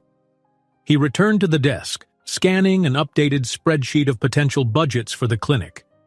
On the sheet, Christian had included contingencies, staff hiring, equipment costs, even a small ambulance for emergencies. It was all feasible, but only if they secured city cooperation and philanthropic backing. The swirling politics made Alessandro's head pound. Yet through the strain, he felt a spark of hope, fueled by that shared drive he'd seen in Martina's eyes. By midday, Martina's routine was cut short by an unexpected call on the pizzeria line. Giulio passed her the phone. She braced herself, half expecting Alessandro or Christian with more project news. Instead, a rushed voice said, "Miss Rossi, this is Dr. Onesti from the clinic. We had a cancellation. There's an MRI slot open for your mother tomorrow at 10 in the morning if you can take it." Martina's heart surged. Yes, absolutely," she replied, pressing the phone tight to her ear. "Thank you so much. We'll be there." A wave of relief washed over her. She ended the call, tears prickling. The 2-week wait was now condensed. Sophia would get her scan sooner. It felt like a small miracle. She quickly explained to Giulio, who grinned widely. "Good news indeed. Now let's hope for equally good results." She couldn't resist the urge to share this relief with someone who cared about the project and her mother's well-being. Before overthinking, she slipped her phone from her pocket and dialed the Falcone estate's number. She half expected a housekeeper or assistant to pick up. Instead, Alessandro's familiar voice came on the line. "Alessandro Falcone speaking." A fluster of warmth rushed through her. "Hello, it's Martina. I hope I'm not disturbing you."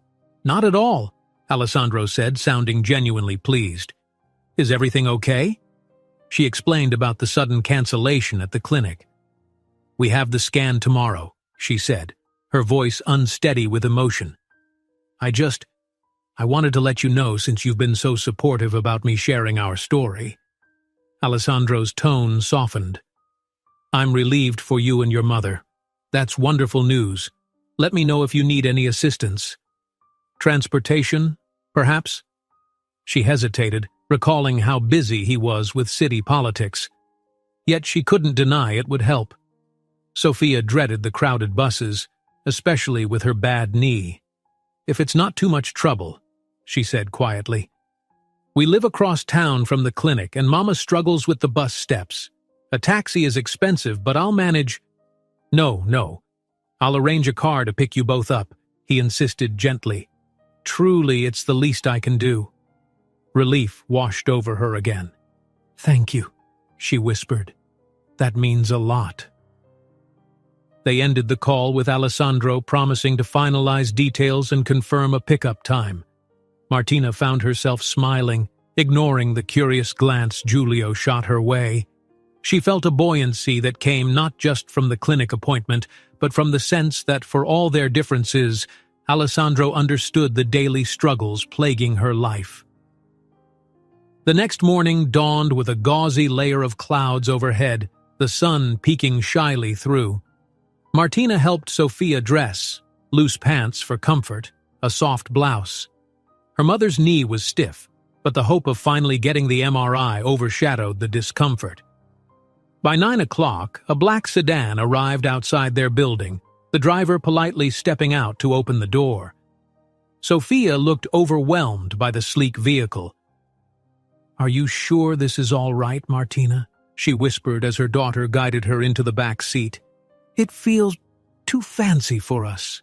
Martina offered a gentle smile. "It's okay, Mama. The Falcone family arranged it so you wouldn't have to climb bus steps. Let's just be grateful." The driver navigated through city streets, pausing at traffic lights. Occasionally, Martina caught Sophia studying the plush seats or the tinted windows, her expression both awed and uneasy. They arrived at the hospital's front entrance, where an orderly was waiting with a wheelchair. The courtesy and speed at which they were handled felt foreign, almost dreamlike, to Martina, who was used to waiting in long lines jostling among crowds. Within minutes, they were checked in and directed to the radiology department. The shift in attitude from the staff, seeing them arrive in a private car, noticing the crisp coordination, likely played a part in the smoother reception. Yet Martina pushed aside any guilt over exploiting the Falcone name. Her mother's care was paramount. As the MRI began, Sophia disappeared behind heavy machinery and glass observation panels. Martina stood anxiously outside, arms hugged around herself. She silently prayed for results that pointed to a solution rather than a worse diagnosis. Waiting in the corridor, she texted Alessandro a brief update, just a polite note that they'd arrived safely, no need to worry. He responded within seconds. "Alessandro, text. Glad you made it. Hoping everything goes smoothly. Let me know when it's done." She appreciated the immediate support, pressing the phone to her chest.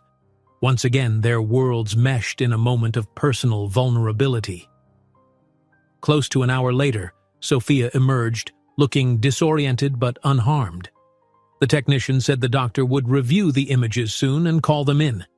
They settled in a cramped waiting area, chairs lined up under fluorescent lights. The minutes dragged. Finally, a nurse beckoned them into a small consultation room. Dr. Onesti, the same kindly physician who'd called about the cancellation, greeted them. He fiddled with the film scans, his brow furrowing. "The MRI shows degenerative changes in the knee joint," he explained gently. "We expected that, but there's also some inflammation that might be nerve-related. It's not dire, but your mother may need more than medication, possibly minor surgery if physical therapy doesn't alleviate the compression." Martina's face fell. Surgery. The cost, the recovery time, the anxious waiting all over again. She swallowed hard. "Does it have to happen soon?" The doctor sighed. "We'll try conservative treatment first, intense therapy, maybe steroid injections, but if the pain remains severe or the condition worsens, the surgical route could be next. I'd advise scheduling follow-ups quickly." Sophia nodded, lips pressed tight. She seemed relieved it wasn't life-threatening, yet the worry of more bills was evident in her eyes. Martina thanked the doctor for his honesty, and they left with prescriptions and instructions for physical therapy sessions to start in the coming weeks. Outside, the driver patiently waited with the car. Martina helped Sophia inside once more, mind churning about how to handle future expenses. She knew that any surgery, even a minor one, meant crippling costs. For a moment, she let her head rest against the car window, eyes stinging. On the ride home, Sophia reached for Martina's hand. "We'll manage this," she said softly. "We always do, right?" "Yes," Martina whispered, voice trembling with subdued determination. "We will." She thought of Alessandro and the project. If that clinic came to fruition, maybe other families wouldn't face these hurdles. Maybe her mother could benefit too if the facility was equipped for minor surgeries or advanced therapies. The possibility of bridging that gap gave Martina hope, even in the midst of this new uncertainty. As the car neared their modest apartment building, Martina's phone buzzed again. Alessandro had sent another message. "Alessandro, text. How did it go? Everything all right? If you need anything, I'm here," she exhaled, glancing at her mother dozing in the seat. Tears threatened to spill, not just from the stress but from the gentle care he kept extending. She typed a brief reply. "Martina, text. Thank you. MRI suggests possible surgery down the line. It's scary, but we'll handle it. Your help today meant a lot." In that moment, riding through everyday city streets in a car provided by one of the wealthiest families around, Martina recognized that the lines between her life and Alessandro's weren't so sharp anymore. The concern he offered felt genuine. They were forging a thread of connection that might, if nurtured, sustain them through the trials and triumphs looming on the horizon. A brisk wind swept through the city 2 days later, carrying with it the promise of imminent change. Everywhere, the undercurrent of anticipation was palpable. Rumors spread that the city council would soon issue a preliminary ruling on the contested land parcel. Local media outlets churned out reports about the Falcone project, the rival luxury condos, and the potential for a philanthropic clinic. Martina woke early, the same knot of anxious energy burning in her stomach. She could sense that something was shifting. Her own life had become entwined with city politics in a way she never thought possible. Meanwhile, her mother, Sophia, tried to keep her spirits high despite the looming possibility of surgery. They had arranged her first physical therapy session, but even that required more money than Martina felt comfortable spending. The day began like so many others, with Martina juggling pizzeria tasks. She folded boxes, prepped pizzas, and zipped around town on her scooter delivering orders.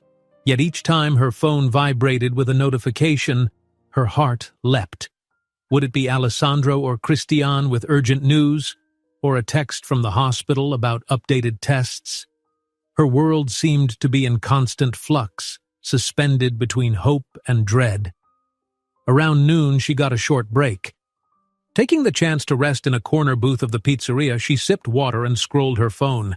A local news website flashed a headline: "Rival developer lobbies for zoning change in disputed land. Council split." Martina's stomach clenched. She skimmed the article, reading quotes from council members who insisted the Falcone plan wasn't financially clear, while others argued that the city's health infrastructure desperately needed the proposed clinic. She closed the article, a dull ache forming behind her eyes. They had to succeed. So many families depended on this. And for her mother, the difference between accessible care and an unaffordable private hospital was everything. Giulio strolled over, noticing her downcast look. "Hey, take it easy. You can't solve all the city's problems in one day," he said gently. Martina managed a small nod, grateful for his concern. "I know, boss. Just worried. If the council blocks the clinic, I'm not sure what Alessandro will do next. The project might stall." Giulio hummed sympathetically. "The Falcone name carries weight. If anyone can do it, that family can. And you've helped show them what's at stake. Trust that." She inhaled, forcing herself to trust that indeed. Across town, in a modern glass office building, Christian sat in a meeting with 2 members of the city council. They'd convened on neutral ground for final negotiations.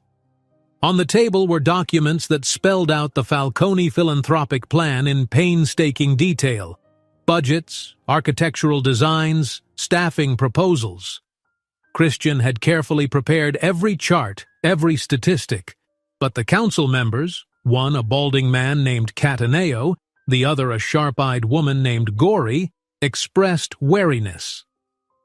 The developer claims they'll provide a significant boost to local tax revenue, Cataneo pressed. How can you guarantee that your clinic's operating costs won't become a burden on the city? Christian remained unflappable. We have private donors ready to fund it for at least 10 years. After that, the Falcone Charitable Trust can renegotiate. We'll also explore partial insurance reimbursements for outpatient services. Overall, it's significantly cheaper than building a brand new hospital. Gory tapped a pen against the table. And if the trust pulls out in 5 years? We've seen philanthropic projects get abandoned when public interest shifts. Christian slid another folder forward. The Falcone family's financial statements, attesting to our solvency and the legally binding contract we're prepared to sign. If we fail to fund the clinic, the land reverts to city control and can be repurposed. We'd absorb any losses. The city risks nothing. The pair exchanged looks. There was a grudging respect in their expressions. They knew Christian had effectively preempted their usual criticisms. We'll share this with the rest of the council, Gory finally said. Expect an announcement soon. The council may do an initial vote next week to gauge formal support. That's all we ask, Christian replied smoothly. Leaving the office building, he felt a tremor of optimism. But he also knew the rival developers' backroom tactics were far from over. He texted Alessandro, summarizing the meeting, adding that the tide seemed to be turning slowly in their favor. Then, as he slid into his car, Christian pondered the intangible factor that had tipped the scale: Martina's personal testimony. Again and again, the council members brought up real people who needed better care. In Christian's experience, that kind of authenticity was rare in city politics. At the Falcone estate, Alessandro was in the midst of reviewing new philanthropic pledges from local businesses when Christian's update pinged his phone. He read the text with a rush of relief. Tucking the phone away, he leaned back in his desk chair, letting the tension in his shoulders ease just a bit. For days he'd been on edge, fielding endless calls, hosting prospective donors, balancing the Falcone empire's other obligations. His mind drifted to Martina, how she must be feeling with every new article and rumor swirling. He remembered her anxious eyes whenever the project came up, the hopeful smiles that lit her face when she believed progress was possible. Without further hesitation, he picked up the phone to call her. This time, she answered on the first ring. "Hello?" Her voice sounded breathless, perhaps from the hustle of delivering pizzas. "Hi, it's Alessandro. Do you have a moment to talk?" "Sure," she said, stepping aside in an alley to avoid the midday bustle. "Everything okay?" He gave her the gist of Christian's meeting. Nothing was final, but the council was considering a vote next week. "It's looking better," he concluded. "We're closer to approval than we've ever been." Martina closed her eyes, a wave of relief mingling with excitement. "That's amazing. I really hope it works out. A lot of people are counting on this." Alessandro's tone softened. "You've been a big part of getting us this far, Martina. I can't thank you enough for sharing your story. It's resonated beyond what we initially expected." She wasn't sure how to respond, warmth filling her chest at his gratitude. "I'm just one voice," she said, "but if it helps, I'm grateful. And how about you? Are you holding up? This must be exhausting." A dry chuckle escaped him. "It is, but it's worth it. At least I have Christian to handle some details. Maybe once the council gives a green light, we can celebrate. Or at least catch our breath." He paused, as though debating something. Then, in a more tentative tone, "There's a small event tomorrow evening, an informal dinner at the estate with a couple of donors who want to see final designs. Christian will be there, of course, but I'd really value your input. You've seen what everyday families need. Would you be willing to join us?" Martina hesitated, remembering the swirl of anxious emotions from the last event, yet she also felt an unmistakable pull, the sense that she belonged at these discussions, that her experiences were more than an afterthought. And, if she were honest, she wanted to see Alessandro again, to share in the momentum they were building. "All right," she said softly. "I'll come. Thank you for asking." Alessandro's relief was evident. "Thank you, Martina. I'll have my driver pick you up if you like. Save you another hectic ride on the scooter in evening traffic." She laughed a little. "That might be nice, yes. My poor scooter is on its last leg, thank you." They said their goodbyes, and Martina returned to the kitchen, her mind alive with anticipation and a budding sense of belonging. Her mother's health, the city's future, her own uncertain path, everything was a tangle of challenges. But at least she wasn't facing them alone. Later that night, Sophia dozed in the living room, an ice pack draped over her knee. Martina sat at the small dining table, updating a personal budget. The potential surgery costs loomed large, overshadowing all else. She chewed her lip, wishing for a miracle. But, short of winning the lottery, they were stuck. The best she could do was keep working and pray the newly spurred philanthropic momentum might eventually help. As she flipped through a medical brochure, her phone buzzed. A text from an unknown number. Unknown. "Hello, Miss Rossi. My name is Elena from Falcone Estate staff. I'll be driving you tomorrow for the dinner at 7 p.m. Please confirm your address for pickup." Martina typed a quick reply with her building details. A swirl of nerves rushed through her. Another dinner at the estate, another chance to stand alongside Alessandro in a realm far removed from her daily struggle. She briefly contemplated rummaging for nicer clothes, but knew her options were limited. Still, Alessandro had never once made her feel inadequate over appearances. For the 1,000th time, she marveled at how a man so entrenched in wealth could remain grounded. She set her phone aside, smoothing the edges of a utility bill.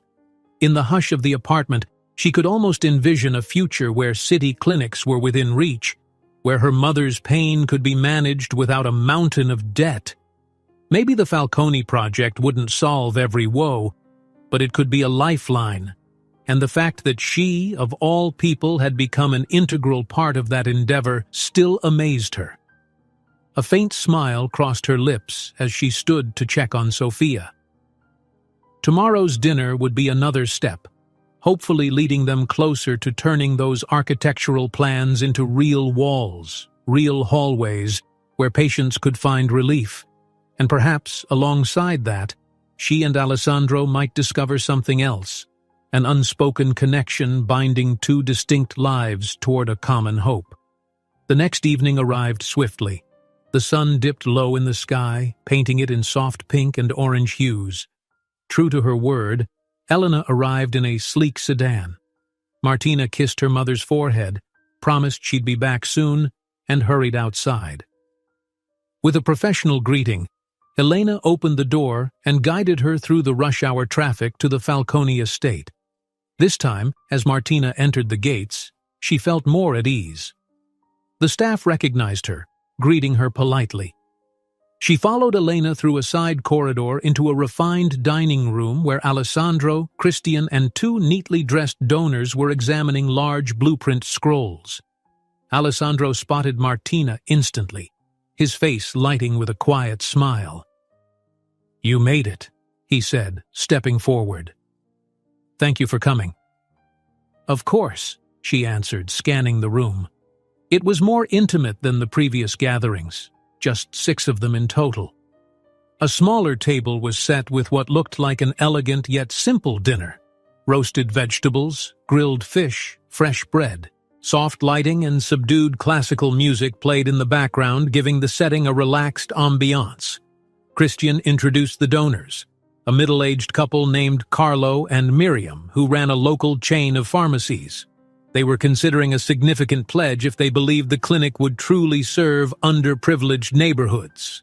Alessandro had shown them every financial breakdown, but they wanted a real sense of community need. Carlo extended a hand to Martina. Alessandro told us you have first-hand knowledge of these healthcare gaps. Mind sharing a bit? Martina took a breath, glancing at Alessandro. Sure, she said, voice steady. I've seen long lines at clinics, impossible waiting times for scans, people postponing treatment because they can't afford to travel across town. My own mother might need minor surgery, and even scheduling an MRI was a challenge. Miriam listened intently, her expression softening. My pharmacy chain deals with many patients who struggle to buy medication, but I didn't realize how dire the imaging wait lists could be. Encouraged, Martina recounted more. How seniors often gave up on routine checkups. How children missed early diagnoses because specialized facilities were so far away. She could sense Alessandro and Christian letting her words speak for themselves, stepping in only to provide context about the proposed site's location and how it would cut travel times for thousands of people. Carlo and Miriam exchanged a meaningful look. By the time everyone sat at the dining table, the mood had shifted from cautious inquiry to empathetic resolve. Throughout dinner, Alessandro orchestrated the conversation gently, ensuring Martina felt included, praising Christian's diligence, and quietly acknowledging Carlo and Miriam's philanthropic curiosity. When dessert was served, fruit tarts and coffee, Miriam set down her fork with a decisive nod. "We're in," she said, glancing at her husband, who nodded in agreement. "Our foundation will provide initial funds for equipment and basic staff salaries at least for the first year, if your council approvals come through." "That's fantastic," Christian enthused, already jotting a note to follow up with formal documents. Alessandro's eyes glowed with gratitude. "Thank you both," he said. "This will be a tremendous step. With your support, we can demonstrate readiness to the council in a real, tangible way." Martina felt a surge of triumph, though she stayed modestly quiet. Over these last days, she'd come to understand the vital role that philanthropic partners played in turning a dream into reality. Knowing that her own words had helped sway donors renewed her belief in this improbable mission. After dinner, Carlo and Miriam departed, Christian escorting them to finalize some details. Martina helped Alessandro gather stray dishes.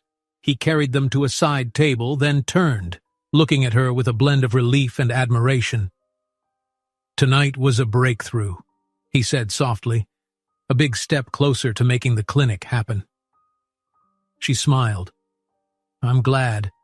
It feels good to see people willing to help." He studied her quietly for a moment. "You know, I don't think we could have done this without your voice. Ever since the first time you spoke up at the council, everything's become more human, more urgent. It cut through the usual political noise." She looked away shyly. "You give me too much credit. You and Christian have done so much work.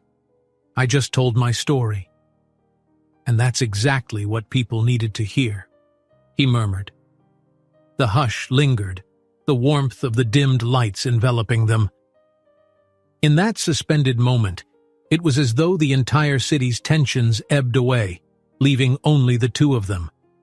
Martina felt her pulse quicken, the memory of the terrace conversation echoing between them.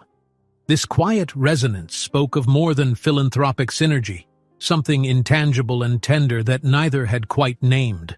Before she could respond, footsteps echoed in the hall. Christian returned, brimming with enthusiasm. "They signed a preliminary agreement," he announced. "They'll pledge the funds if the council approves the land. We'll draft the contract in the morning."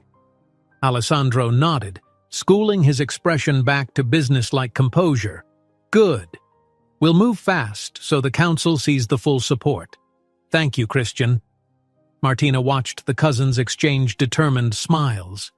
Then she caught Alessandro's glance sliding her way once more, a subtle trace of warmth in his eyes.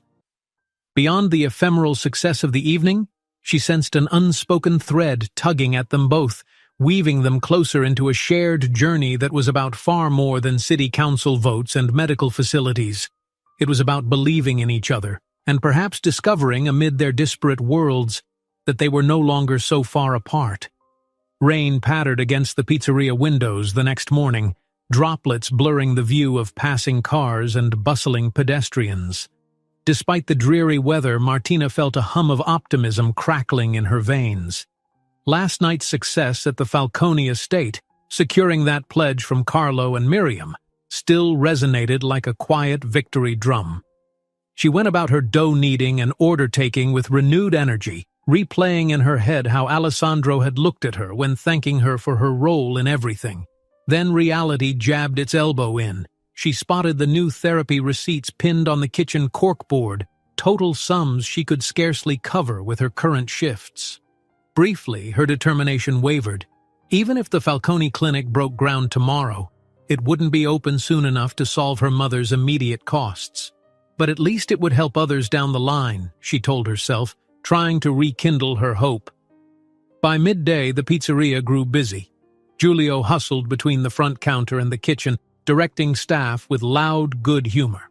Martina hardly had a spare moment to check her phone until well past 1 o'clock. Finally, she stepped aside, wiping sweat from her brow, and saw a missed call from a number she recognized as belonging to Christian. Pulse quickening, she hurried to return it. Christian's voice came on the line, sounding brisk but excited. "Martina, sorry I missed you. I have big news. The city council scheduled an emergency session for tomorrow morning. They're tired of the controversy dragging on, so they'll hold a preliminary vote on whether to grant the permit for the Falcone clinic or rezoning it for the condo developer. We need to be there in force." Her heart thudded. "Tomorrow morning? That's sudden, but I'll come." "We'd love that," Christian confirmed. "If you're comfortable speaking again, it might make all the difference. The meeting's at 9, City Hall main chamber." She swallowed, recalling the tension of speaking publicly. But there was no question. She had to do it. "Yes," she said. "I'll be there." "Perfect. Alessandro will be presenting updated documents. We'll also mention last night's donor pledge. We suspect the developers will try to overshadow it, but this is our best shot at tipping the scale." After hanging up, Martina leaned against the pizzeria's tiled wall, absorbing the gravity of tomorrow's confrontation. She flashed back to the nights of anxious planning, the speeches, the donors. It all came down to this final decision. If the council voted yes, the land would be secured for the clinic, and groundbreaking could begin within months. If they voted no, the entire effort could collapse under the weight of real estate profits. Turning to Giulio, she quickly explained the situation. He offered a supportive grin. "Go, ragazza. I can cover your shift. The future clinic's more important." With a rush of gratitude, she nodded, trying to calm the storm of nerves swirling in her gut. That evening, after finishing her deliveries, Martina hurried home. Sofia lay on the sofa, her knee elevated, flipping through an old family album to distract herself from the dull ache. When her daughter arrived, face flushed with tension, she set the album aside. "What's wrong, Cara? You look like you've seen a ghost." Martina sank into the lumpy armchair. "The council votes tomorrow. If they approve, the Falcone clinic moves forward. If not—" Her voice trailed off, too unsure to finish. "I'm speaking again, though I don't know what more I can say."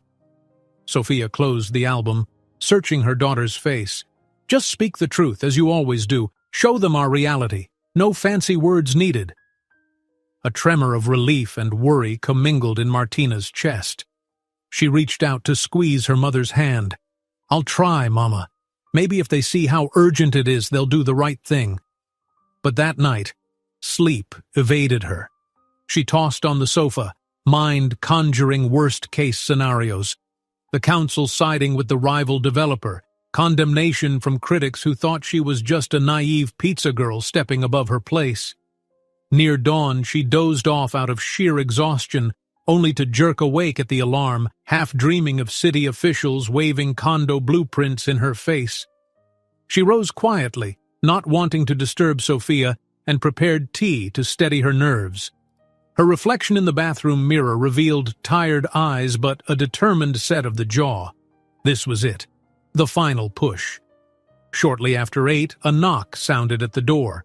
A driver from the Falcone estate greeted Martina politely, ready to take her to City Hall. She'd chosen simple clothes again, plain slacks and a tidy sweater. No sense pretending to be someone else. As she locked up behind her, Sophia offered a faint wave from the couch, calling out a gentle "Buona fortuna" that rang in her ears as she descended the building stairs. The drive to City Hall felt surreal. Skyscrapers loomed overhead, the bustle of the city forming a dull roar outside the car windows. She dabbed her palms on her sweater, heart hammering. Arriving in front of the grand stone columns, she thanked the driver and slipped out. Reporters clustered near the entrance, brandishing microphones, jostling for quotes from passers-by. The Falcone project had indeed become headline news. Martina spotted Alessandro and Christian at the base of the steps, both in sharp suits, flipping through thick folders of documents. Alessandro's face lit up as she approached. "You made it," he said. He took in her anxious expression and lowered his voice. "Remember, no matter what happens, your presence here is a victory in itself." His steady tone eased her pounding heart. Christian gestured for them to proceed inside. "They'll start soon," he said. "Our seats are near the front." The council chamber was packed, a throng of spectators filling the benches behind them. Martina recognized a few faces. The older council members from the first meeting, the middle-aged woman, Gori, who had questioned Christian. On the far side of the aisle, a group of well-dressed people whispered among themselves, the rival developers team, presumably. She swallowed, feeling their stares like needles on her back. The council chair called the session to order, voice echoing through the microphone. "Today we address Item 4B, Proposed Philanthropic Medical Center by the Falcone family, versus the alternative rezoning request from Northbridge developers." A hush fell. Christian presented first, detailing the clinic's design and finances. He cited new pledges from Carlo and Miriam's foundation. Then Alessandro rose, speaking with a carefully controlled passion about how his family's wealth could be channeled for public good. He reminded the council that this land had originally been set aside for civic use. "This is an opportunity," he said calmly, "to fulfill that promise, to help the city. Luxury condos can be built elsewhere. A medical center cannot." A few council members nodded. Others looked unmoved. Next came the rival developer's representative, who rattled off projected property taxes, job creation, and economic growth. Their polished PowerPoint boasted glittering images of high-rise living, claiming the city's budget shortfalls needed the boost. Martina felt her frustration coil. Every promise they made focused on money, while ignoring how many residents suffered without proper care. After the formal pitches, the chair announced, "We'll open the floor to public comments before the vote. Are there any citizens wishing to speak?" At Alessandro's gentle nudge, Martina stood, heart pounding. She approached the lectern, clearing her throat. The sea of eyes weighed on her. Council members, the developer's scornful gaze, scattered journalists scribbling notes. She drew a breath, recalling her mother's advice. "My name is Martina Rossi," she began, voice wavering but gaining strength. "I'm not a politician or a real estate expert, just someone who sees the daily struggle for medical access. My mother waits weeks for tests she should have done in days. Families in my neighborhood can't afford private clinics, so they delay treatment until it's too late. This city has thousands like us, people who work hard but can't catch a break with health care." She paused, scanning the faces in front of her. "If we ignore that in favor of building condos, what does it say about our priorities?" Her words echoed in the hush. She caught a glimpse of Alessandro's expression, pride, encouragement, gratitude all mingling in his eyes. Summoning a final surge of courage, she ended, "I implore you, let's not pick short-term revenue over human well-being. This clinic won't solve every problem, but it'll be a step toward a city where health isn't a luxury." The chamber erupted in soft murmurs. She returned to her seat, hands trembling. Christian gave her a nod of approval. Alessandro whispered, "Perfect," under his breath. A few more voices spoke, some for, some against. One older man recounted how his disabled wife had been forced to travel across town for basic therapy, nearly bankrupting them. Another insisted the city was falling behind on housing demands. The tension mounted. Finally, the chair raised a hand, calling for order. "We'll proceed to the vote. Council members, you have the proposals. A yes indicates granting the Falcone Clinic permit.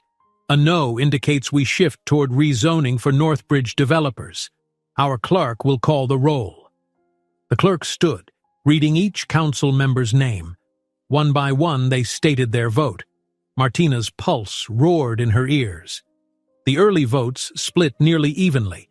Gori said yes, Cataneo said no. A third, yes, a fourth, no. The air felt electric, each word intensifying the hush. Then a tipping point approached. One councillor paused dramatically before saying yes, pulling them ahead by a single vote. Another said no, tying it. All eyes shifted to the final name. Councillor Bassi, who had privately expressed support to Christian but was known for being unpredictable. Silence stretched unbearably. Bassi cleared her throat, glancing down at her notes. Then she lifted her gaze, scanning the room. Her voice came measured. "I vote yes." An audible exhalation swept the chamber.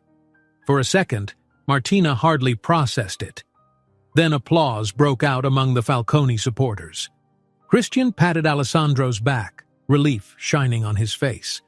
Martina felt an overwhelming flood of emotion, tears gathering in her eyes as a grin broke across her cheeks. They'd done it. The council had approved the clinic land permit, by a razor-thin margin, but it was enough. Furious muttering erupted on the developer's side, but the majority of the council was already shaking hands or clapping politely, acknowledging the outcome. The chair rapped the gavel. Motion passes.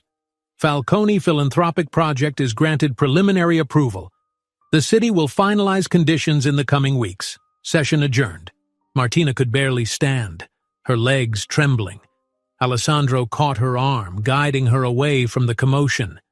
"You were incredible," he murmured near her ear, voice thick with relief and gratitude. "Thank you for everything." She laughed shakily, tears threatening to spill. "We actually did it."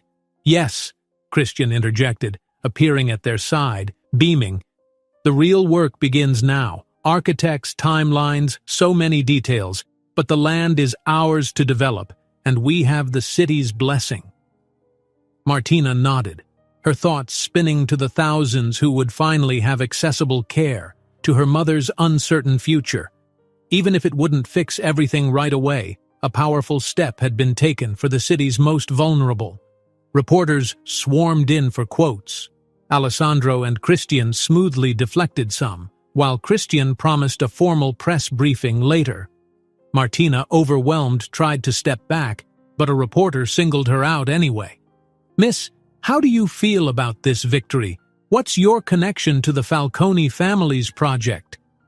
She swallowed, glancing at Alessandro. He offered a subtle nod of encouragement, letting her decide if she wished to speak. Gathering her composure, she looked at the reporter. "I'm just someone who knows how badly people need this clinic," she said softly. "It's not about me. It's about everyone in this city who can't get the care they deserve." Then, as cameras flashed, she turned away, feeling Alessandro's gentle hand at her elbow once more, guiding her through the crowd. Outside the chamber, the hall reverberated with excitement. Somewhere in that swirl, Martina realized with a swell of humility that they'd not only claimed a plot of land, they'd forged a bond of purpose, maybe even something deeper. She met Alessandro's eyes, acknowledging the journey they'd shared. In that unspoken moment, both knew the real building had only just begun. A subdued glow of the late afternoon sun filtered through the glass walls of a newly constructed lobby, illuminating the polished floors and the fresh paint's faint aroma. Nearly 6 months had passed since the day the city council approved the Falcone Clinic. Now the fruits of countless meetings, negotiations, and late-night phone calls stood tangible. The Community Health Center, a beautifully designed structure of pale brick and large windows, finally neared its official opening. Outside, a modest crowd gathered for the ribbon-cutting ceremony. Local families, city council members, donors like Carlo and Miriam, even a few curious journalists. At the forefront, a simple red ribbon stretched across the double doors. Around it bustled the excited hum of possibility. Alessandro and Christian oversaw the finishing touches, verifying the final checks with the staff who would run the clinic's reception and waiting areas. In the adjoining hallways, gleaming medical rooms awaited their first patients, stocked with diagnostic machines, basic labs, and even a small pharmacy. Construction was still underway on the upper floors, where a rehabilitation suite and expanded services would open in phases. But for now, it was enough to serve the neighborhood that so desperately needed help. Standing at the edge of the crowd, Martina felt her chest tighten with emotion. She had stopped by on her scooter, now running better after she'd finally saved enough for repairs, to witness this long-awaited milestone. Dressed in her familiar modest attire, she scanned the event with a mix of pride and humility. Nearby, Sophia leaned on a cane, her knee still healing but her countenance radiant. The physical therapy had eased some of her pain, though the question of possible surgery remained. Still, seeing this clinic on the verge of opening reminded both mother and daughter that hope could be fashioned from determination. "Martina, you made it!" Alessandro's voice rang out, gentle and pleased. He had stepped away from the swarm of officials to greet her and Sophia. She smiled at him, feeling the same subtle warmth she always did in his presence. "Wouldn't miss it for the world. You did it, Alessandro. You and Christian and everyone else. You turned an idea into something real." He glanced around at the building's facade, the excited faces. "Not me alone," he corrected quietly. "This place owes a debt to people like you, people who gave our work meaning." Just then, Christian approached with a pair of large ceremonial scissors. "We're starting soon," he informed them. To Sophia he added politely, "Would you like a closer spot by the ribbon, Signora Rossi? We have chairs in the front row." Sophia blushed, surprised by the courtesy. "That would be nice," she murmured, letting Christian guide her through the small throng of attendees. Martina and Alessandro followed, exchanging fleeting smiles whenever the hustle of the crowd parted them for a moment. She realized with a minor thrill that she'd become accustomed to his quiet companionship and the way he always kept a careful eye on her comfort. Soon the makeshift podium near the ribbon was occupied by dignitaries. Councilwoman Gori began with opening remarks, lauding how cooperation between private philanthropy and civic interest could yield positive change. A few more officials spoke, highlighting the clinic's expected impact. Then Alessandro took the podium, speaking with a calm, collected fervor that commanded attention. "This center," he said, pausing to glance at the building behind him, "is a testament to what happens when we value people above profit. My family contributed funds, yes, but it was the voices of everyday residents that shaped our vision. People who deserve access to healthcare, close to home. People who shouldn't have to weigh their finances against their health." His gaze flicked toward Martina, and for an instant, the faintest trace of a smile softened his features. "We have more to do," he continued, "but this is a step forward.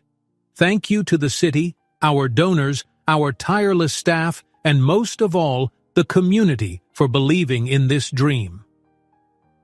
Thunderous applause erupted from the crowd.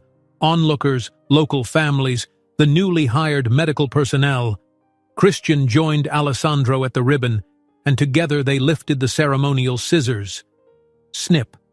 The cut was made, and cheers resounded. The doors swung open, symbolizing the official start of the clinic's operations. Reporters snapped photos as attendees flooded in to explore the gleaming reception area, the colorful waiting lounge designed to be child-friendly, and the hallways lined with bright posters about preventive care. Martina slipped through the entrance, her heart surging at the sight of what once existed only in sketches on a table in the Falcone mansion. Sophia gazed around in awe. "I never thought I'd see something like this in our neighborhood," she murmured, leaning on her cane, "to have a place so welcoming, so close." Martina nodded, tears pricking her eyes. "Me neither, Mama. They did it so well." She rested a hand lightly on Sophia's arm, grateful they both could witness this moment. Across the lobby, Alessandro showed a few city officials the new exam rooms, demonstrating adjustable hospital beds and modern equipment. His presence was magnetic, yet all the while Martina sensed his attention would occasionally drift in her direction, like a silent acknowledgement, ensuring she experienced the joy of this milestone too. After the initial crowd dispersed, the staff guided visitors to a small reception area where refreshments were laid out. Martina and Sophia found a quiet corner, accepting cups of fruit punch. Christian joined them, face flushed with victory. "Now you'll have an easier time with follow-up checkups, Signora Rossi," he said warmly to Sophia. "We're opening therapy rooms soon. Maybe you'll be our first patient." Sophia laughed, a soft, relieved sound. "I'd be honored." Martina watched her mother's smile and felt a weight lifting. Even if surgery still lurked, at least part of her treatment could happen here. They might not need to scramble across the city or face enormous bills for every simple procedure.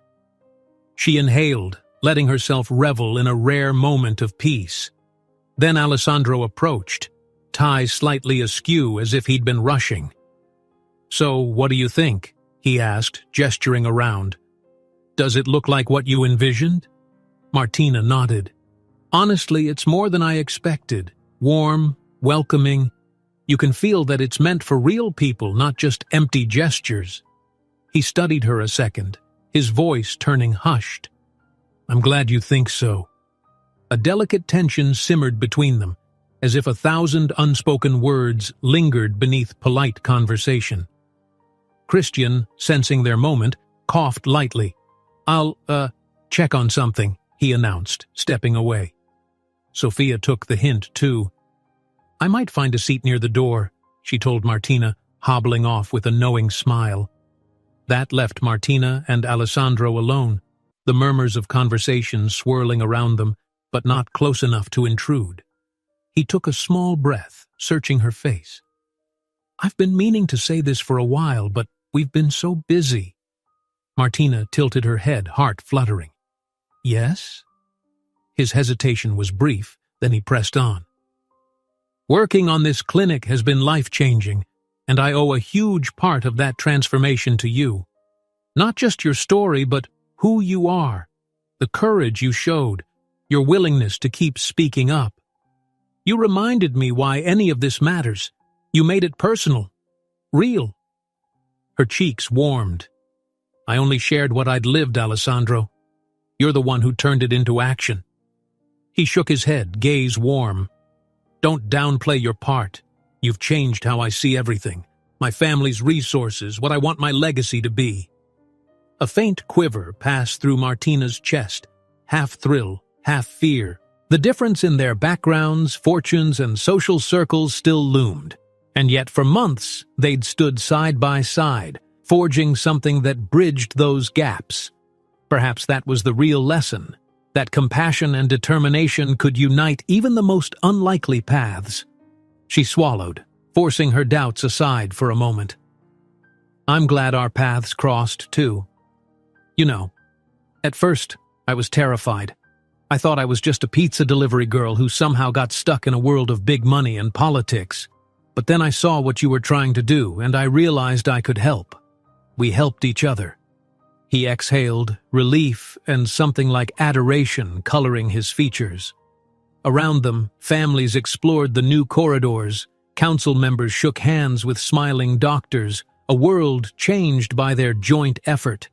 The afternoon sun streamed through the tall windows, catching the dust motes in a gentle glow, painting a backdrop of promise. Alessandro's voice softened to near whisper.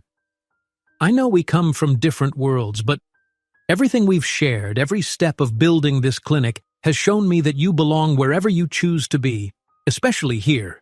He paused, almost shyly.